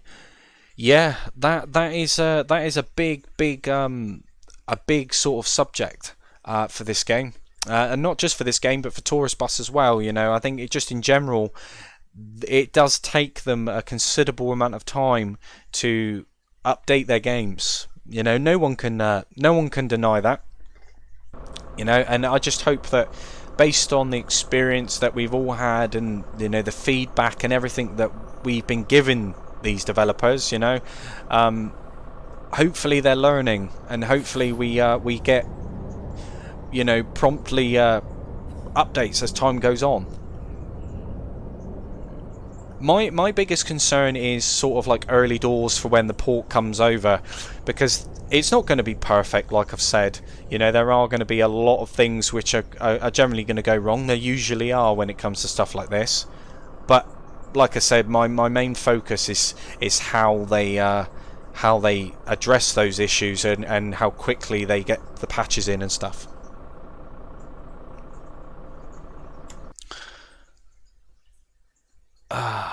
Can't wait, to be honest. Yeah, Connor, I'm. You know, there are a lot of people that are excited for it. I forget his name, but Squarey, yeah. Christina. The thing about Fabian, in my opinion, is that he can be funny but rude at the same time in the comments. Yeah, absolutely, absolutely. Munchies, I do want to try the bus. Yeah, I mean, to be honest, the bus, like, this is my opinion, the bus absolutely wipes the floor with Fernbus and Tourist Bus combined. Absolutely. And I think, for me, the only reason why that is not only does it look nice, the buses drive so well. So well. And obviously the ticket system, you are a bus driver, you know. Print people's tickets off.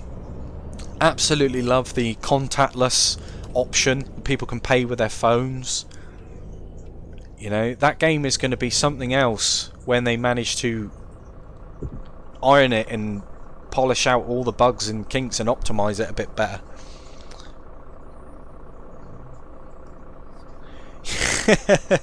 Yeah, Christina, he does, doesn't he?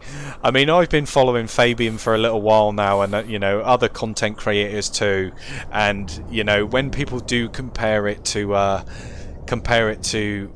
Euro Truck, he does tend to throw a bit of a wobbly. But it's competition, isn't it? It's competition. If you've got a game which you're speaking so highly of and you want people to buy, and then you've got somebody come in the comments and say, don't buy this, buy Euro Truck, it's better, of course he's going to get upset by it, because, you know, robbing customers, aren't they? That's all it is. It's quite funny, actually. Grüezi. Hier mein Ticket. Vielen Dank. Tag. Das Ticket. Ciao. Ciao. It is funny. Ich hoffe, ich bin hier. Ciao. But I get kicks out of that sort of stuff. You know, I think it's hilarious. But the thing is, that's where you kind of see it kind of exposes the issues within that sort of framework, you know. Servus, das Ticket. Bitte, sehr freundlich. Because he doesn't conduct himself in a very professional manner when it comes to, you know, selling games. That's for sure. How's it going, Paul House? Welcome to the stream, mate. Hope you're doing well. It's because ETS2 is better, yeah. Well, I mean, I don't think it's fair to say or to name On the Road and Euro Truck in the same sentence, is it really? How's it going, Stephen? How you doing, man? Welcome to the stream. That's what always baffles me. Our bus drivers don't give change in the US. They would be robbed daily if they had access to the... Yeah. It's crazy, isn't it? You know, just environment, different perspectives on life, you know, and where busing is, and, you know, it's just absolutely mad.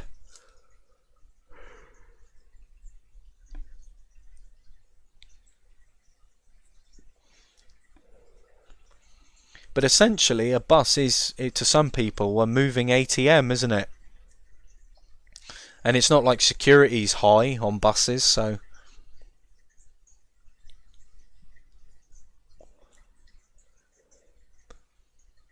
But yeah, right, let's continue.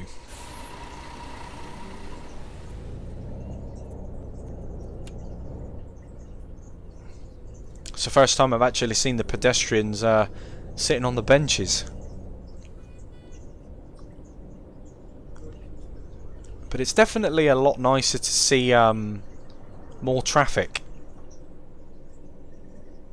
It's pretty sweet.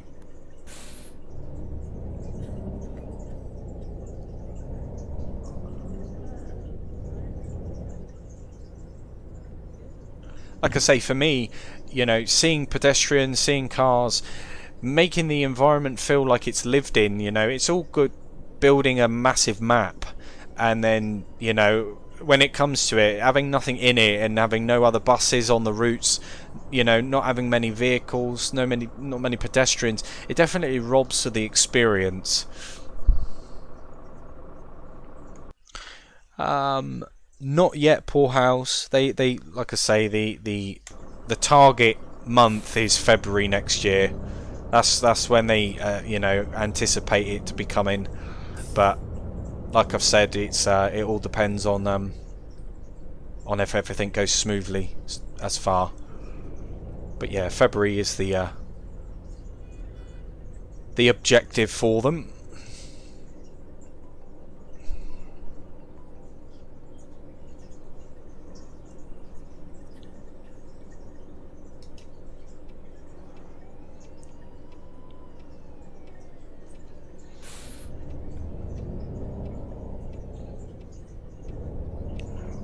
Ciao, ciao, ciao, ciao, ciao.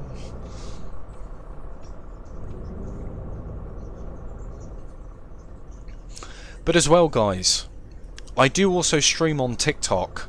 I know that not many of you use it, but over there sometimes it can be a little bit more relaxed, and we can say things which we can't necessarily say on YouTube. So, like I say, guys, if you do want to follow me over on there, you're more than welcome to. Sometimes it's just easier. The chatting system is much easier as well. There isn't much of a delay. YouTube, there's a bit of a delay. I think we're looking at about 10 seconds. So when I say something, you guys hear it 10 seconds later, which is a bit annoying, but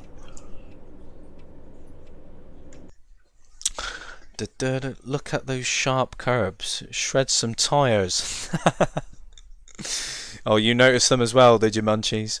I'm liking this more and more.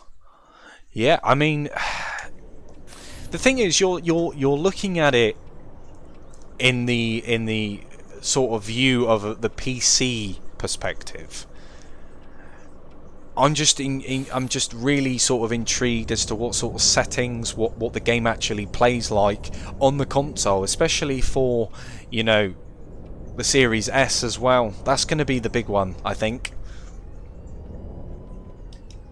Seeing how it all runs and whether it kind of lives up to expectations and all that sort of stuff. It's definitely going to be a nice one to kind of sink my teeth into and kind of observe and report. What is this truck doing?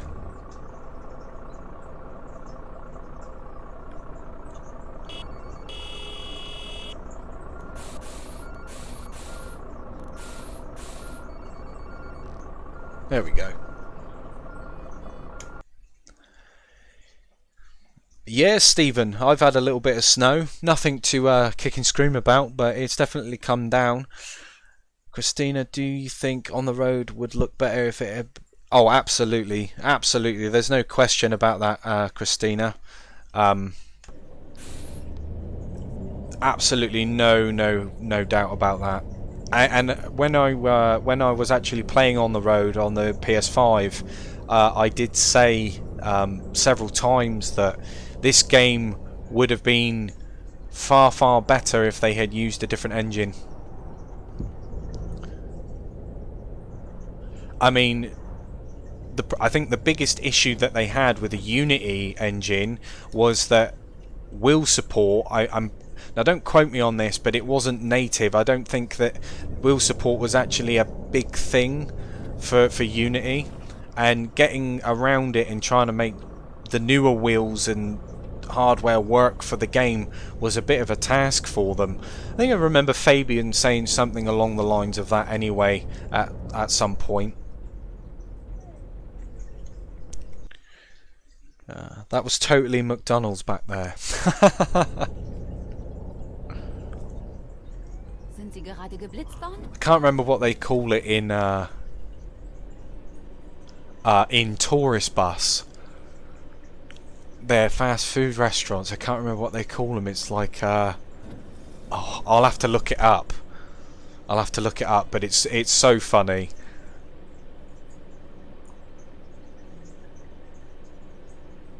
The snow animation's quite funny on this as well. I mean, you can definitely see where it starts and finishes.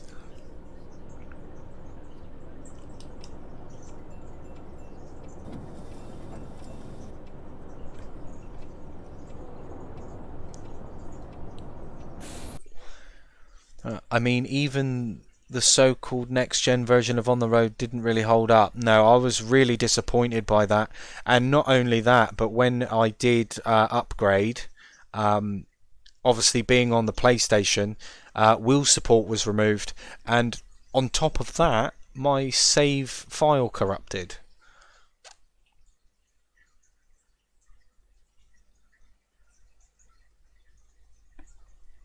In my opinion, On the Road looks good on PS5 with the Unity engine. The PS5 version I'm talking about, not PS4.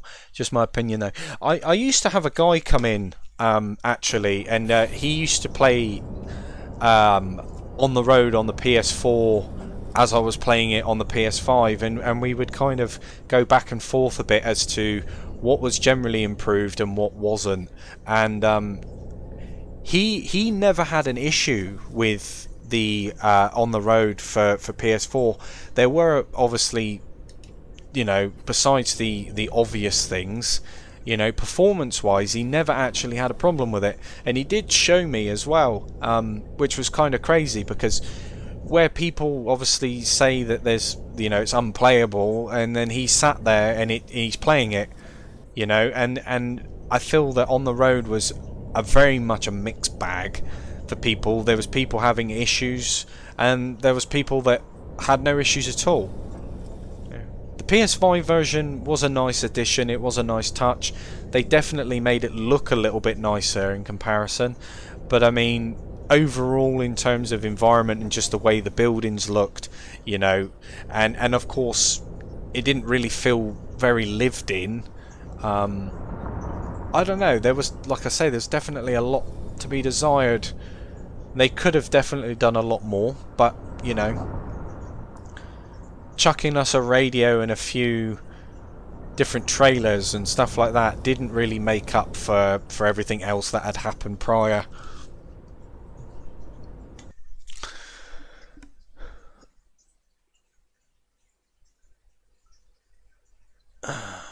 But aside from graphics, it's really not good that we only have 2 trucks in game. More variety would definitely make more people play it. Exactly. They did actually promise more truck brands as well, but like I say, it didn't happen. Like the billboards that say advertisement placeholder, because they never added any. Yeah. Especially the MAN truck looks so outdated. They should bring it into the new Euro 6. Yeah, there are a lot of, like, I feel somewhat sorry for On the Road in a way, because no matter what trucking simulator comes to console, it will always be in comparison to the likes of Euro Truck. So people's standards are going to be exceptionally high based on everyone wanting to be, you know, or everyone wanting the game to be just like Euro Truck. And yeah, of course, there are a lot of missing features, and there are a lot of things which could be added and improved. But, I mean, let's face it, On the Road, despite the fact that they are updating it and they are getting it running and working properly, that should have been the case from the beginning. And for me, I feel that even though that they are mentioning about, you know, fixing it, they don't mention anything else about future content and future improvements. So what worries me is I feel that Fabian's goal is essentially to get the game working. I don't think he's planning on doing anything else other than getting the game functioning the way that it should have been in the first place. Now, of course, he has mentioned about adding like the new car trailer and all that sort of stuff, but there's not really been any sort of like meat on the bones to kind of pull people back, you know. We need new trucks. We need new designs. We need more content to revitalize, revolutionize the game from what we are, you know, used to seeing. Because it's all well and good the game being fixed, but yet you run into that issue of there not being many trucks to choose from, like Christina said. You know, it definitely needs a lot of attention, that game. And whether they manage to pull it off with the development team that they have, with all the rearrangement and the new organisation in there, you know, we will have to wait and see. Those that have already bought the game, well, you're not missing out on anything, you're not losing out on anything anyway, because let's face it, if it's not what we want it to be, then it just gets uninstalled and hidden from your games library, never to be seen again. Let's have a look. Catch up with the chat. We need to ask Faber to get his ass in gear and do some more trucks. Yeah.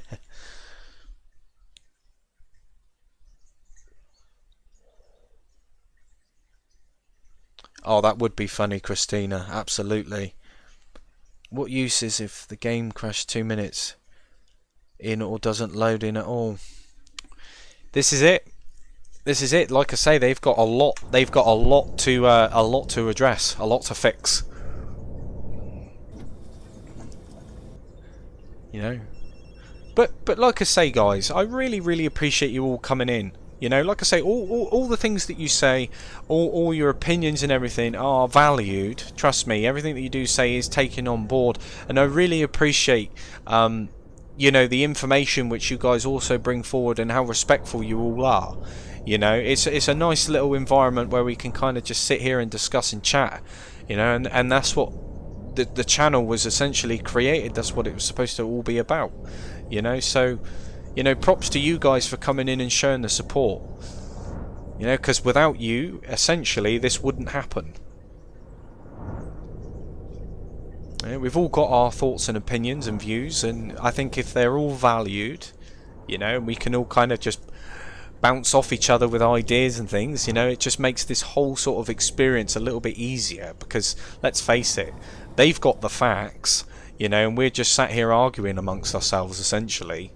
You know, so being constructive in a way and being respectful and positive is always the way to go. Like I say, anyone's welcome here. You know, and that's the way that it should be. But of course, you all know my process, my critiques, the way that I produce these streams and produce these videos and the things that I say.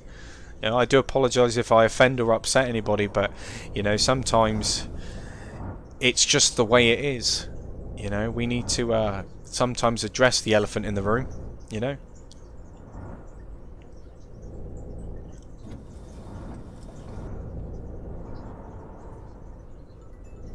But I have to say, driving in the snow and in the dark, I'm just glad that I'm not in the BB40, because last time I drove that, I had no lights. You know, so it definitely makes, you know, driving a bit more interesting, that's for sure. Just relying on the moonlight.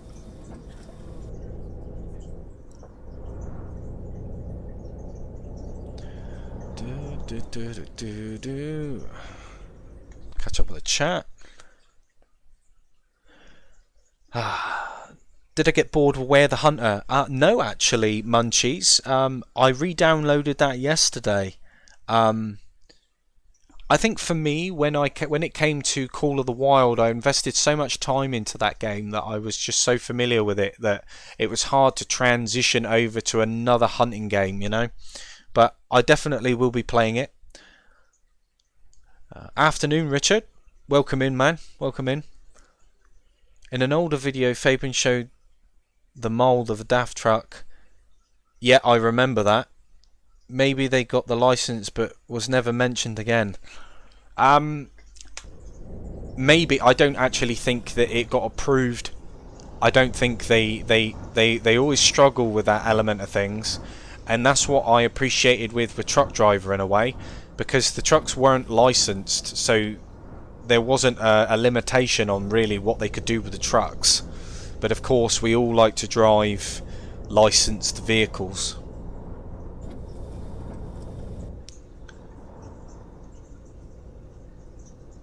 But I think more so, it's just the development. I think, like he said, with everything, all the handbag war going on in development, I think that a lot of time and effort was focusing on trying to sort out who was doing what. You know, I mean, I wouldn't want to work for a company if, you know, if things weren't for certain, you know, things weren't guaranteed. You waste your time with a company that's not going to pay you, you know. Because let's face it, I am speculating here, but I think that the disagreement was probably about money and about how things were funded. Because everything revolves around money. It's always money. They probably just weren't happy with the way things are going. They probably wanted to do so much more with the game. Usually the case with most developers, you know, the people that actually do the coding and stuff, you know, and they want to bring cool things to the game because they're passionate about it, and then they get told that they can't do that because of money, and then they see people go off on holidays and stuff, and you start to question it, don't you? Pavel asks Fabian what's up with On the Road. Fabian answers, we screwed console players with the game freeze, nothing more. Yeah, pretty much. Pretty much. That's all it comes down to, isn't it? But the thing is, they're willing to screw each other over. So you can only imagine what they're willing to do to us consumers, you know, us players. I think people give them too much credit sometimes, too much slack.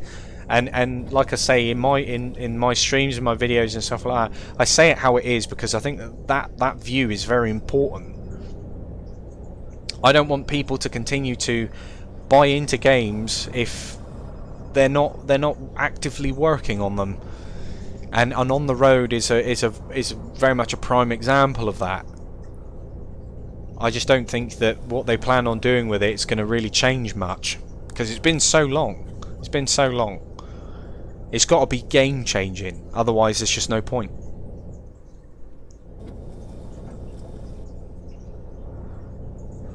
Like Munchie said, it's all well and good, you know, giving us some shiny new trucks to play with, but if the game freezes every 2 minutes, you know, what's the point?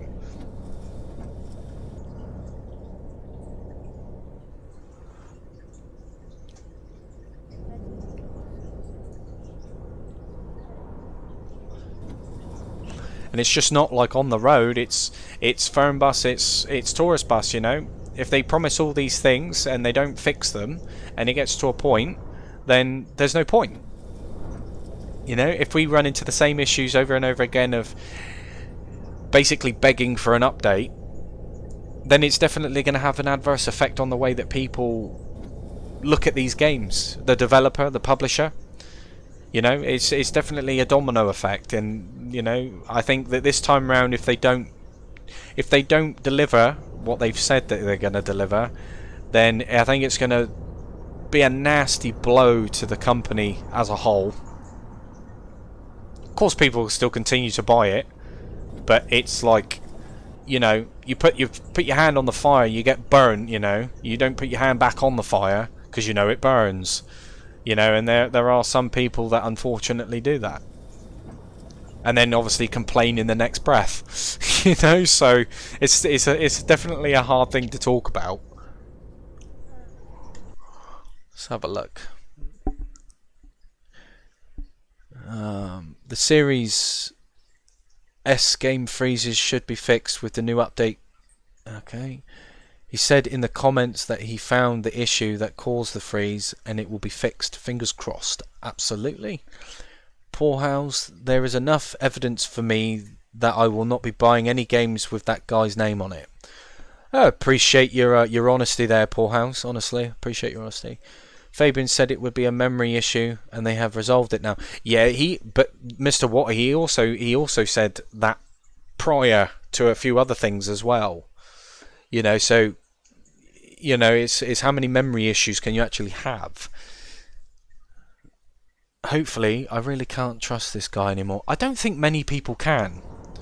It's so difficult, isn't it? It is so difficult because we like these games.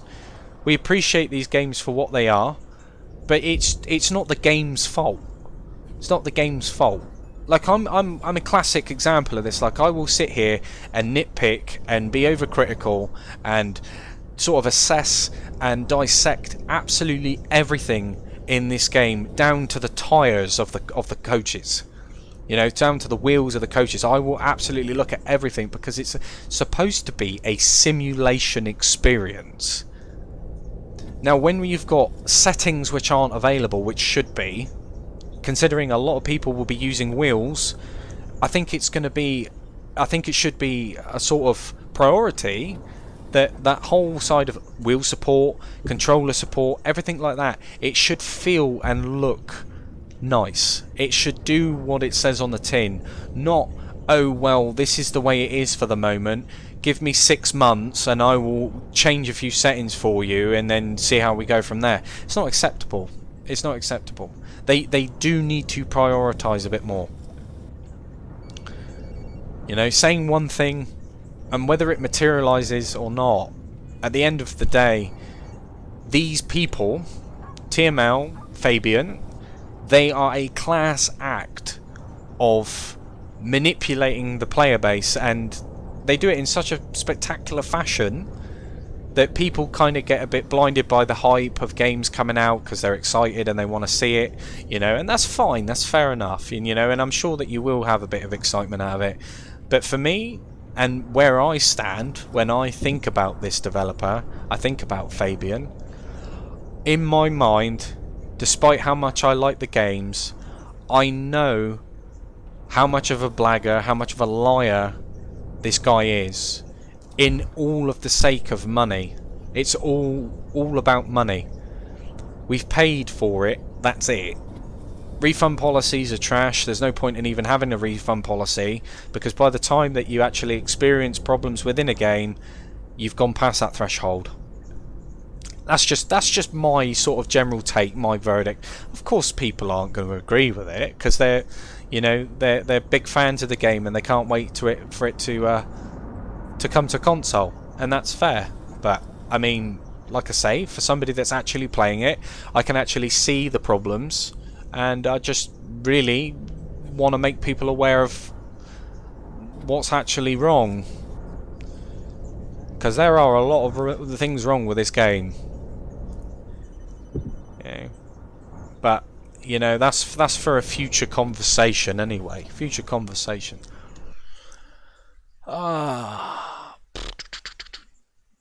Don't want to play devil's advocate, but as soon as a heavy cargo drops, they will ditch on the road, I'm afraid. Yeah. Yeah.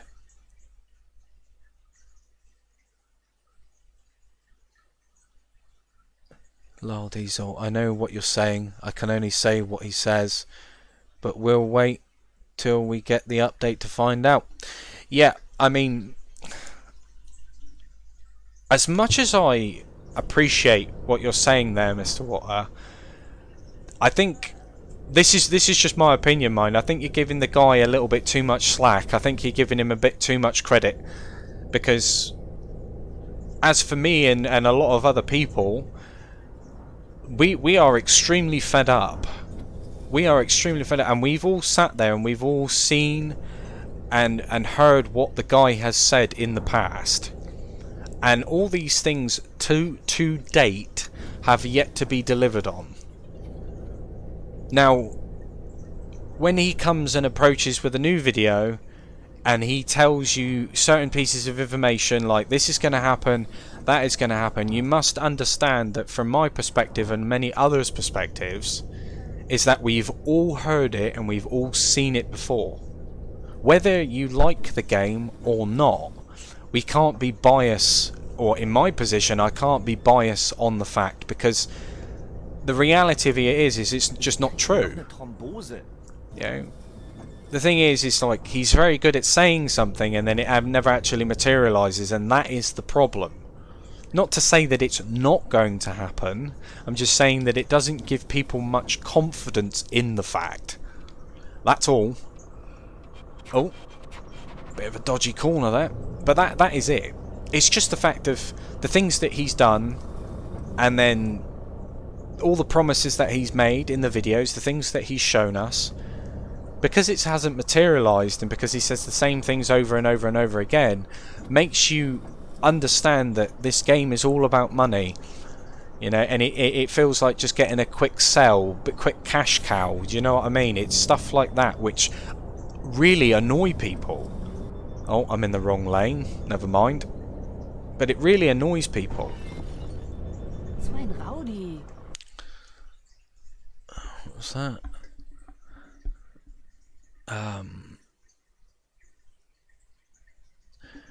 The delays gave me enough time to save it for a good PC and move on. That's what I mean. The issue, in my opinion, is that even if Fabian tries to convince us that Fernbus on console will be awesome, it's actually down to 0 games. Yeah, well, that's what I mean, you see. I mean, Fabian, as long as he's seen to be selling, it's fine. He's doing his job. So we don't get tourist bus fiasco all over again. Tuck away a 10 here and a 20 there. Next thing you know, a year has passed and you're playing ETS or the bus. That's it. The thing is, for me, because I was actually able to do that, I mean, I know that not everybody has the opportunity to play on a PC, but I mean, when you do, and you see what other games that you can play for a fraction of the price, which are 1,000 times better than what you will ever play in terms of like Fernbus or, you know, tourist bus or on the road or whatever like that, there are better alternatives. So when you actually sit here and look at like the bulk of it, these games are actually really poorly maintained.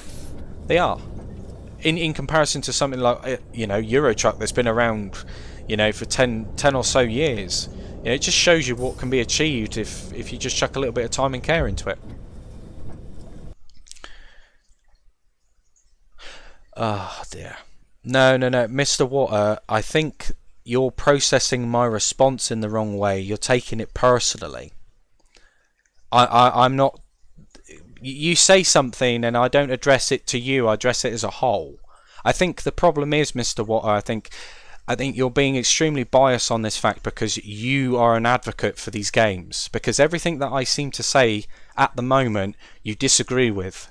And that's absolutely fine. You know, like I say, we're having a conversation about it. But I'm not taking the comments the wrong way. I'm just saying that, you know, these things get challenged. And it's not my fault if you don't like it. Do you know what I mean?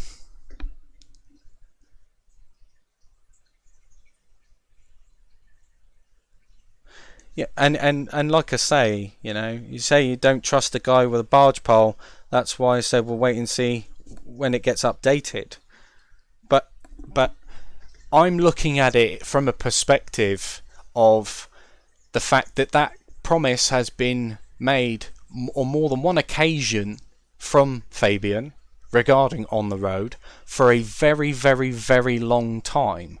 And what I'm saying is that me and other people like-minded have had to sit there and endure and go through that, and nothing actually materialised from it.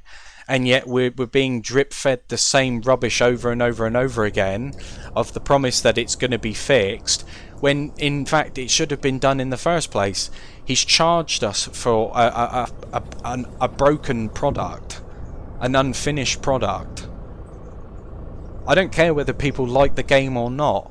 Morally, that is wrong. The fact that they are able to sell us a product which they claim to be fixed. We go through all the uproar of challenging them, and they're adamant that it's working fine. You try and get a refund.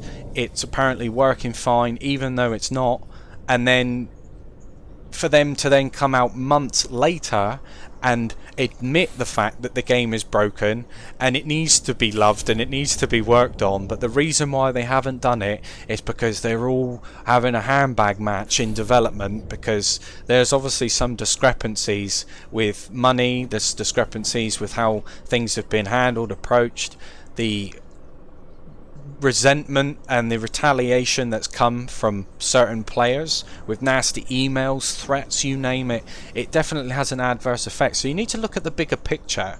It's not just about a game, it's about the movement, it's about how things are conducted, how people speak, how people talk, and also being treated like an idiot, being treated like mugs is definitely not something which I'm a massive fan of. Whether somebody wants to come into my stream and tell me that my comments are being taken the wrong way or I'm saying the wrong things, it's entirely up to them. But I'm being realistic. I'm looking at it in a bigger picture, because at the same time, we are paying into these games, we are spending our hard-earned money into games, and they're claiming that they're working, when in actual fact, months down the line, even years down the line, they finally man up and stop being proud and actually admit the fact that their games aren't working properly, and try to resolve it with, oh well, we're going to get it updated soon, but in the meantime, you just sit tight. Whilst we've got your money in a pocket and we're enjoying our holidays and stuff, you know, we'll just let you fester and boil and speculate and argue amongst yourselves, whilst, let's be honest, we don't really care, because the game was sold in a final state, therefore we don't technically have to update it if we don't want to. And that's it. That's it for me.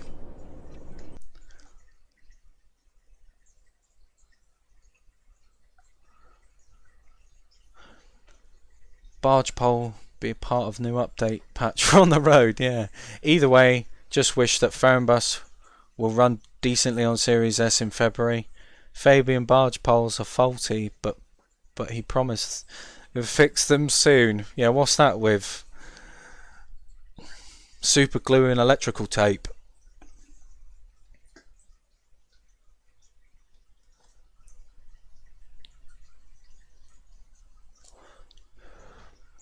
Yeah, there's a lot to be said. There's a lot to be desired.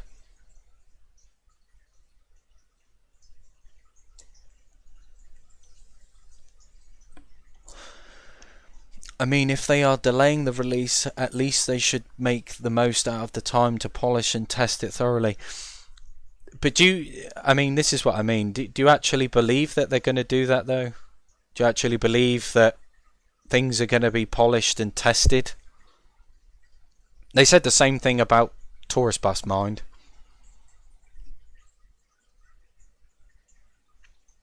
That's what I mean. There's like a habit. There's a routine. The problem is that Fabian thought he could escape on the road, and I said it many moons ago that that'll come back and bite him in the ass, because people won't lay down, people won't forgive it, especially with the fiasco of, you know, him being on the face of Tourist Bus as well. You know, that just followed him like a bad smell.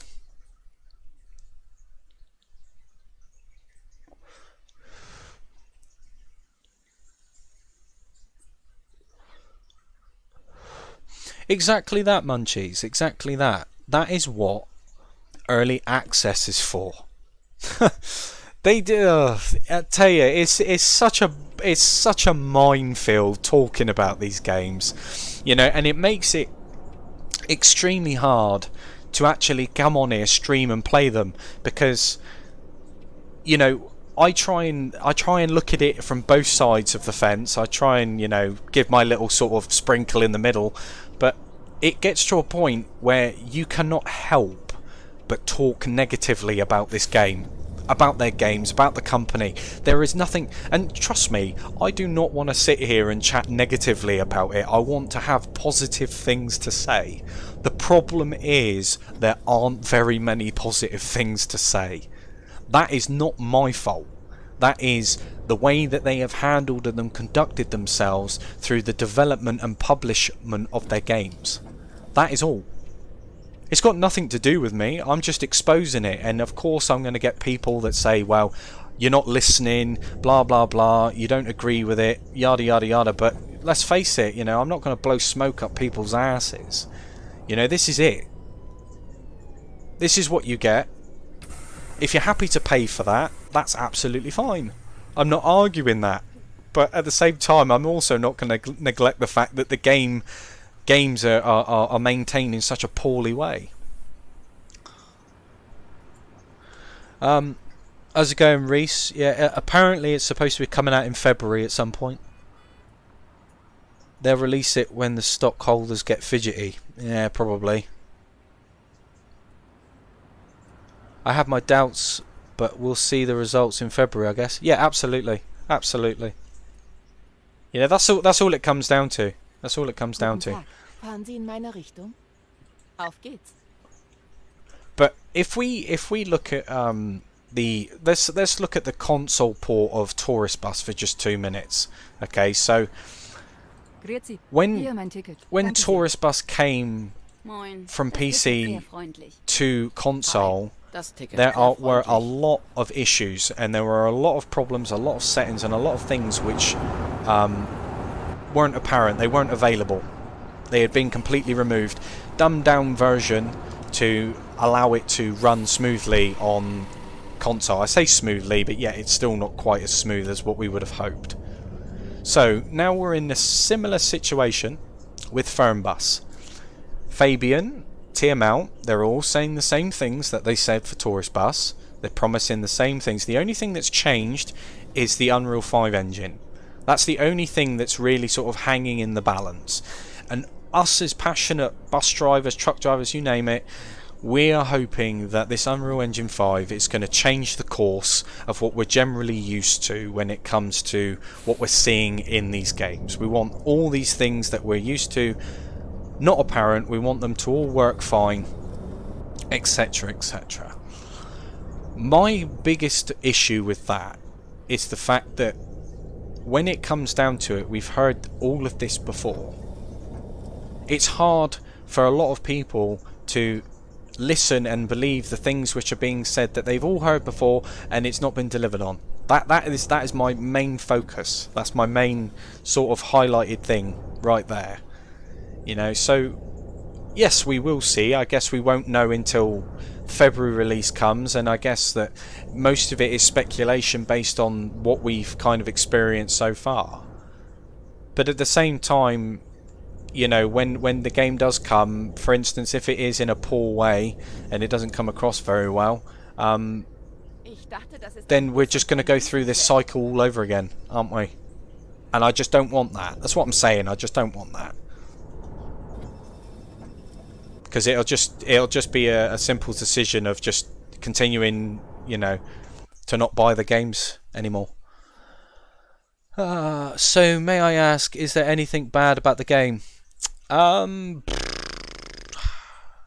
do have quite a few videos on that subject, Reese. I guess it all comes down to what you're,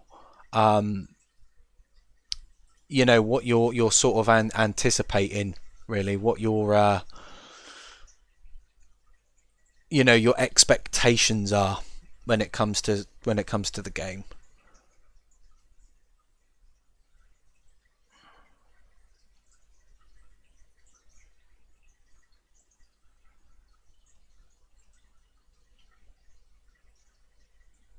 But of course, you know, like I say, because I'm playing on the PC side of it, when it actually does come to console, I can't really say what's going to be there and what's not going to be there, because there's just not enough information at the moment to kind of say. Yeah, Richard. Yeah, I'm aware of that one, man. It's good that they've managed to submit it. There's apparently 5 people beta testing Fernbus for PS5 and Xbox Series. Fabian said he's hoping to increase the beta testers to 20 for both next year. But why would you why would they decide to increase it from 5 to 20 next year when it's supposed to be coming out in February? Doesn't really seem like that's an awful long time to fix, you know, anything that may be apparent. I mean, and that I'm only saying that based on how long it takes them to, you know, go through the process of creating the patch, then submitting it to Microsoft and Sony, and then them for approving it, and then it getting released. You know, if they're doing it by next year, that gives them 2 months to iron out, address, fix any problems that they have, and submit it by February. That's not a very long period of time. Your reviews are pretty good. Don't be so hard on yourself, bro. Lol. No, that's it. I appreciate that, Poor House. It's just that I just sit here and I try and give people like my honest verdict, you know. But at the same time, I don't want to upset anyone to a point of where they don't want to buy the game, because I guess that's their choice. But I'll go back to what I said before. As much as I don't mind playing these games, the reality of it is for me, and I'll say the same things to you guys, is that you've already played it. Difference is the map. That's all. Buses are the same. AI are the same. You know, it's just regurgitated copy and paste. That's it. That's it. Really, there's not really much more I can say on it than that. Yeah, that's what I mean though, Richard. It does sound a bit strange in such a short period of time. But you got to understand, like, how am I supposed to process that information? If someone comes in and says to me, there's 5 people on the development side for Xbox, there's 5 people on for Sony, PlayStation, and then by next year there'll be up to 20, so 15 more each side, but yet there's a 2-month gap. A 2-month time where they can sit there and process all the problems which may arise during the course of that beta test. It doesn't seem right.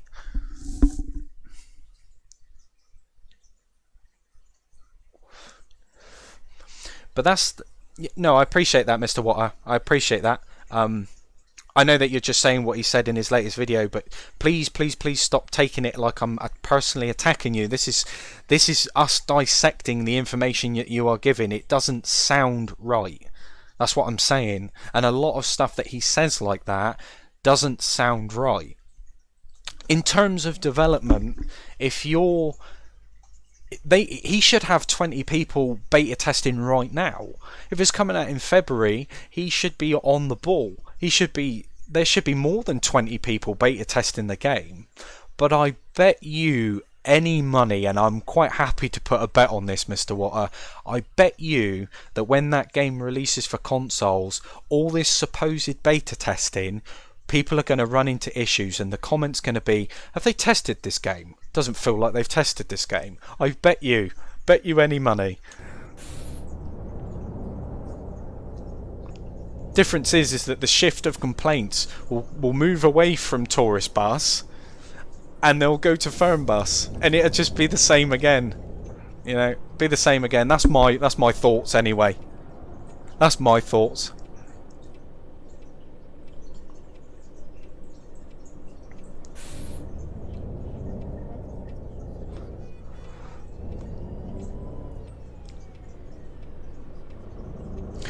And like I said previously, I don't want to feel this way. I don't want to talk negatively about it, because there are certain elements to this game which are good. You know, there are good aspects of it, but it's so difficult to talk positively about something and about someone that compulsively lies. I can't take his word as gospel. I can't take the things that he says as something that's going to materialise, because let's face it, everything up until this point has been a load of crap. Everything that he said has been a load of crap. He wants people's money. His job, right, his job is to oversell the product. That is it. His job is to sell units. He's not going to talk negatively about his own product. He's going to try and blow it up and sugarcoat it and, oh, this is going to be the next best thing since... But it's not, man. We're all sat here like cringing and, just getting frustrated, because we know for a fact that the things that guy said cannot be taken seriously. You cannot take the information which he says to people in his comment sections seriously when money is the wager in that situation.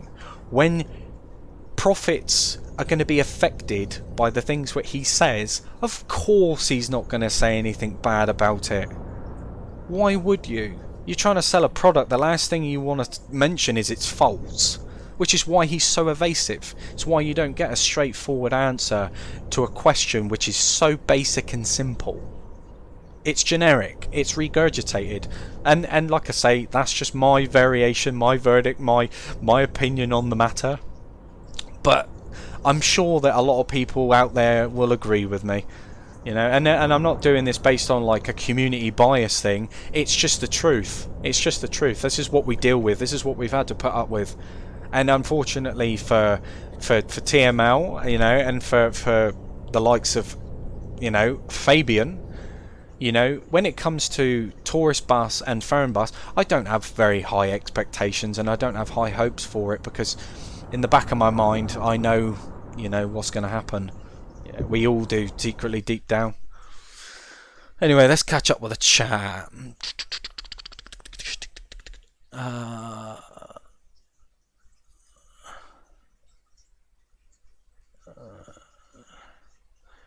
The test them on dev kits. They should turn the traffic lights off at Germany. Oh, okay. Bet Fabians are buzzing right now, red hot. Probably.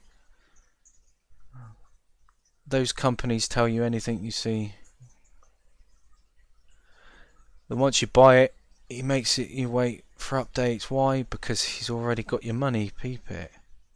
Don't fall for it all. Lol. I don't have the game. Well, I mean, subjectively, it's the way it is, isn't it? Subjectively, it's the way it is.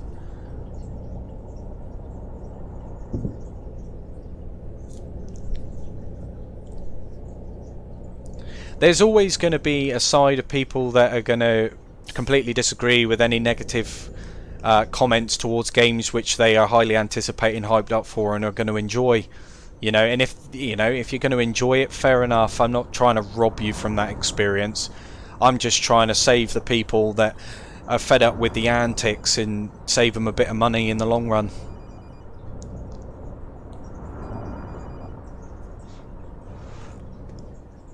Why do you think I haven't done a review for Fernbus? I did a review for Tourist Bus in the early days of it, you know, being released, and you know, I to this day I really regret that, which is why I made a second video, you know, saying should you buy it in its current state, so you can kind of make that assessment. And that's what it is. I just make these videos so people can assess the things which I say. Whether you like it or not is completely irrelevant. And I'm sure there are a lot of other YouTubers out there that are quite happy to lie to you and tell you that it's the best thing since sliced bread, you know, and if that's what you're after, then by all means sit there and listen to it. But for me, you ain't gonna find that here, unfortunately.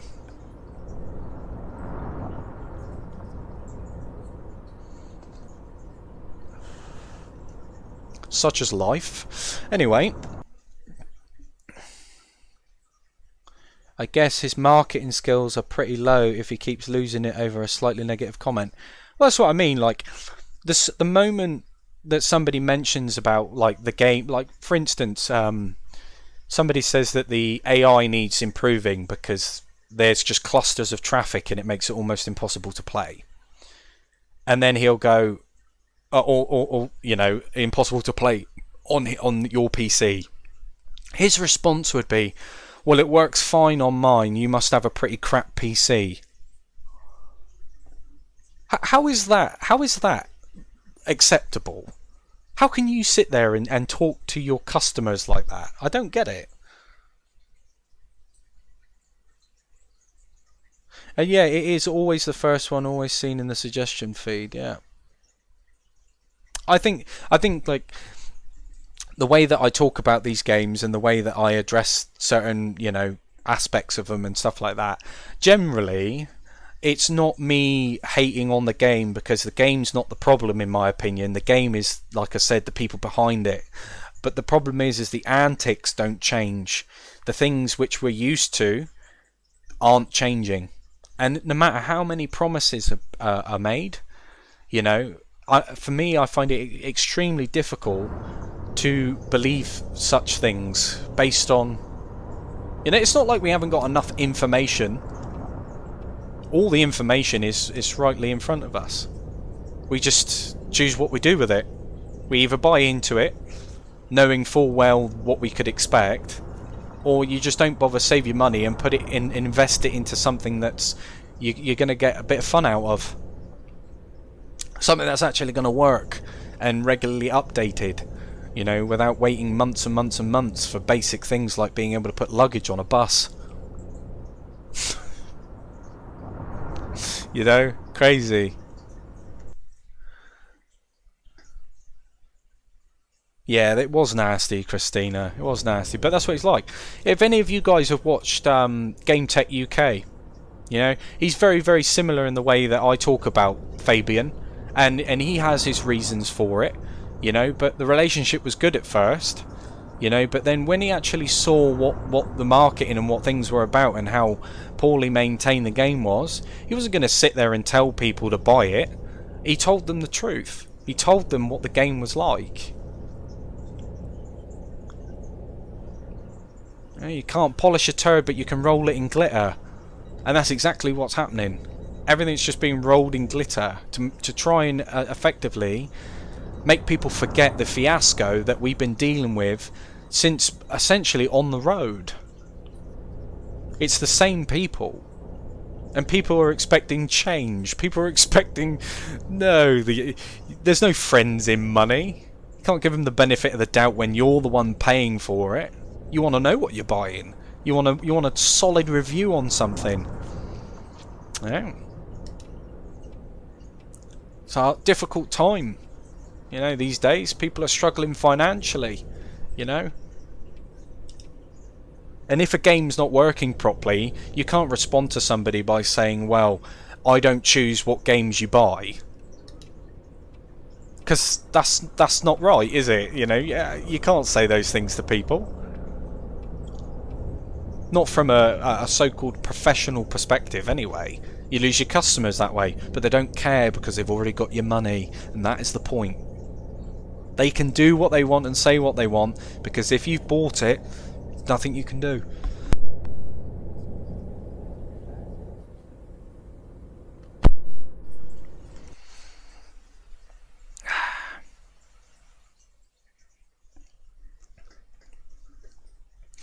I do find some Fabian's comments funny. I've even screenshotted share on TikTok. No worries, I'll have a look at that, man. Well, this is what I think about On the Road. Fabian needs to fix the pathetic fog that you see in the distance on PS5. It's covering up the pop-in. There's still a lot of bugs with trailers. Yeah, I mean, let's just hope that... I mean, I don't even want to talk about On the Road anymore, to be honest with you. You know, the game is just so far fallen off the edge of the earth, it's unreal. In Fernbus they should make traffic lights go in flashing mode at night, so it's a bit more accurate to real life Germany. Yeah, that would be cool. That would be cool. Jason has completely cut them off. Yeah, I know he has, Munchies. Yeah. This is what I think about Fernbus Simulator through playing it on my gaming laptop. The passenger system needs a serious overhaul. It's well outdated now. Well, I mean, you know, supposedly that's all going to be fixed, isn't it? Like I say, I'll just start taking the approach of we will see. We will see. We'll see how it goes. We'll see how it goes. But there we are. Oh.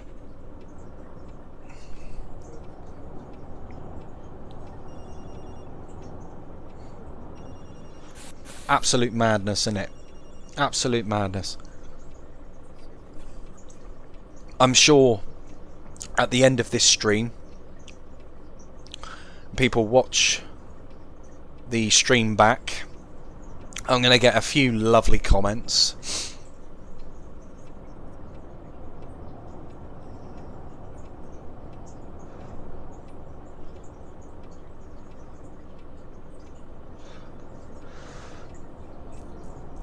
Oh, nice one, Richard. Nice one. Bus Sim 21 had an update a few days ago and it's working okay. I'm meaning to go back to that game, actually. You know, it's something which I only played a couple of times. I'm just hoping that, because I run into a really bad like game breaking error where the mission prompts wouldn't update themselves and I just stood at a bus stop. You know, and I couldn't do nothing about it. It was like, jump on this route and replace the driver. I was like, okay, I'll do that. And then I tried to do that and then it just wouldn't update itself. Really frustrating. I might just mod the crap out of it. Mod the crap out of it, buy all the buses, make the buses fly. Yeah.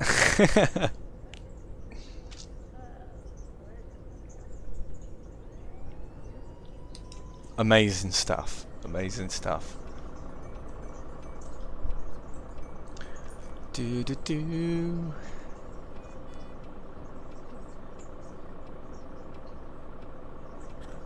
I've only just noticed that the snow has stopped. For all that driving, must be on the right weather system. Oh dear, how far are we from the next stop? God, we've driven quite far. I mean, we've got 1, 2, 3, 4 stops to go. But I think by the next stop, I think I'm going to wrap it up there because I've been sat down for too long and I need some food. Angel Shores, Boardwalk, still thrash your wheel. Oh, we're green. I know, I haven't played that game in such a long time.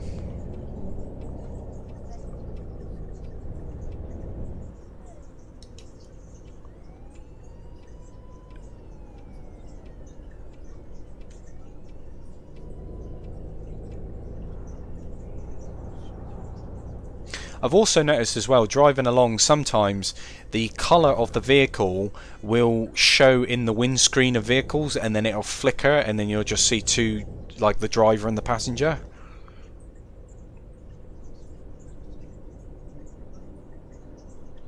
But do you ever feel it like where the buses and the AI cars look so nice but the general environment doesn't? So it doesn't look like the cars are actually in the correct environment. Ich krieg hier noch eine Thrombose. Almost give like a floating effect.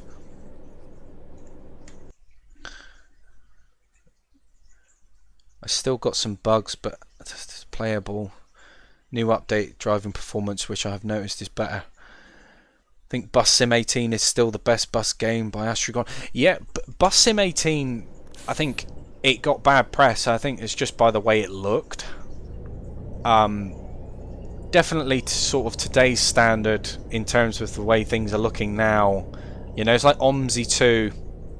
You know, the gameplay mechanics are fun, you know, realism and all that, but the game just doesn't look very nice, does it?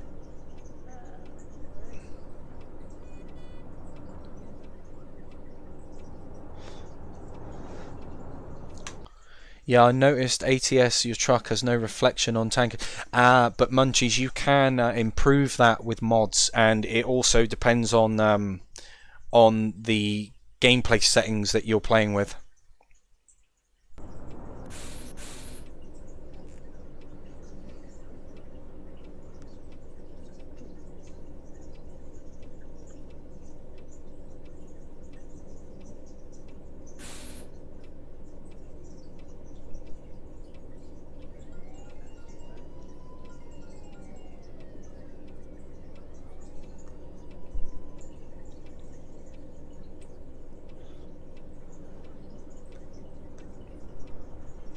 Yes, I agree. I went back to Bus Sim 18. No freezing is the thing I noticed the most.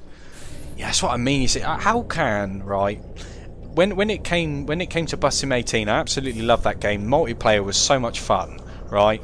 And like I say, if anybody actually, I don't think it's cross compatible. If it is, I'll have to think about it. But you know, I think Bus Sim 21 was a bit of a wasted opportunity, to be honest.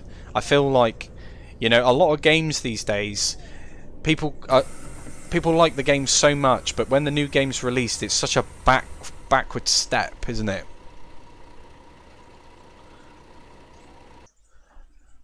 Noted. I can go ultra, but pull back a bit, maybe. Yeah. So what I do, Munchies, is I medium to high settings is perfect for that game. But if you like install visual mods and stuff, you can make it look like it's in ultra, but without it actually being in ultra.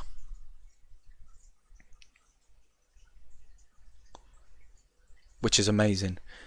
It's a well polished game. Busim 21 couldn't hold up, unfortunately. No, that's the problem, innit? I'll push it back up. Just obviously be careful, because I mean, people don't understand Euro Truck and American Truck. They are such hardware demanding games. To make them look and run smoothly, it's mad. It is absolutely crazy. Like the stress that it'll put on your PC, it's crazy. It is crazy. But yeah, guys, like I said, I appreciate each and every one of you coming in. Today has been fantastic for this stream. I've appreciated all your comments, all your suggestions, everything, you know. Like I say, you guys make it. You guys make these streams, and your support is 1,000 times appreciated, honestly. It is incredible. I will be back a little bit later on. I will put out a poll to see what people want to see, you know. But as always, guys, appreciate you coming in. You all take it easy, stay safe, and I will hopefully catch you all in the next one. Take it easy, guys.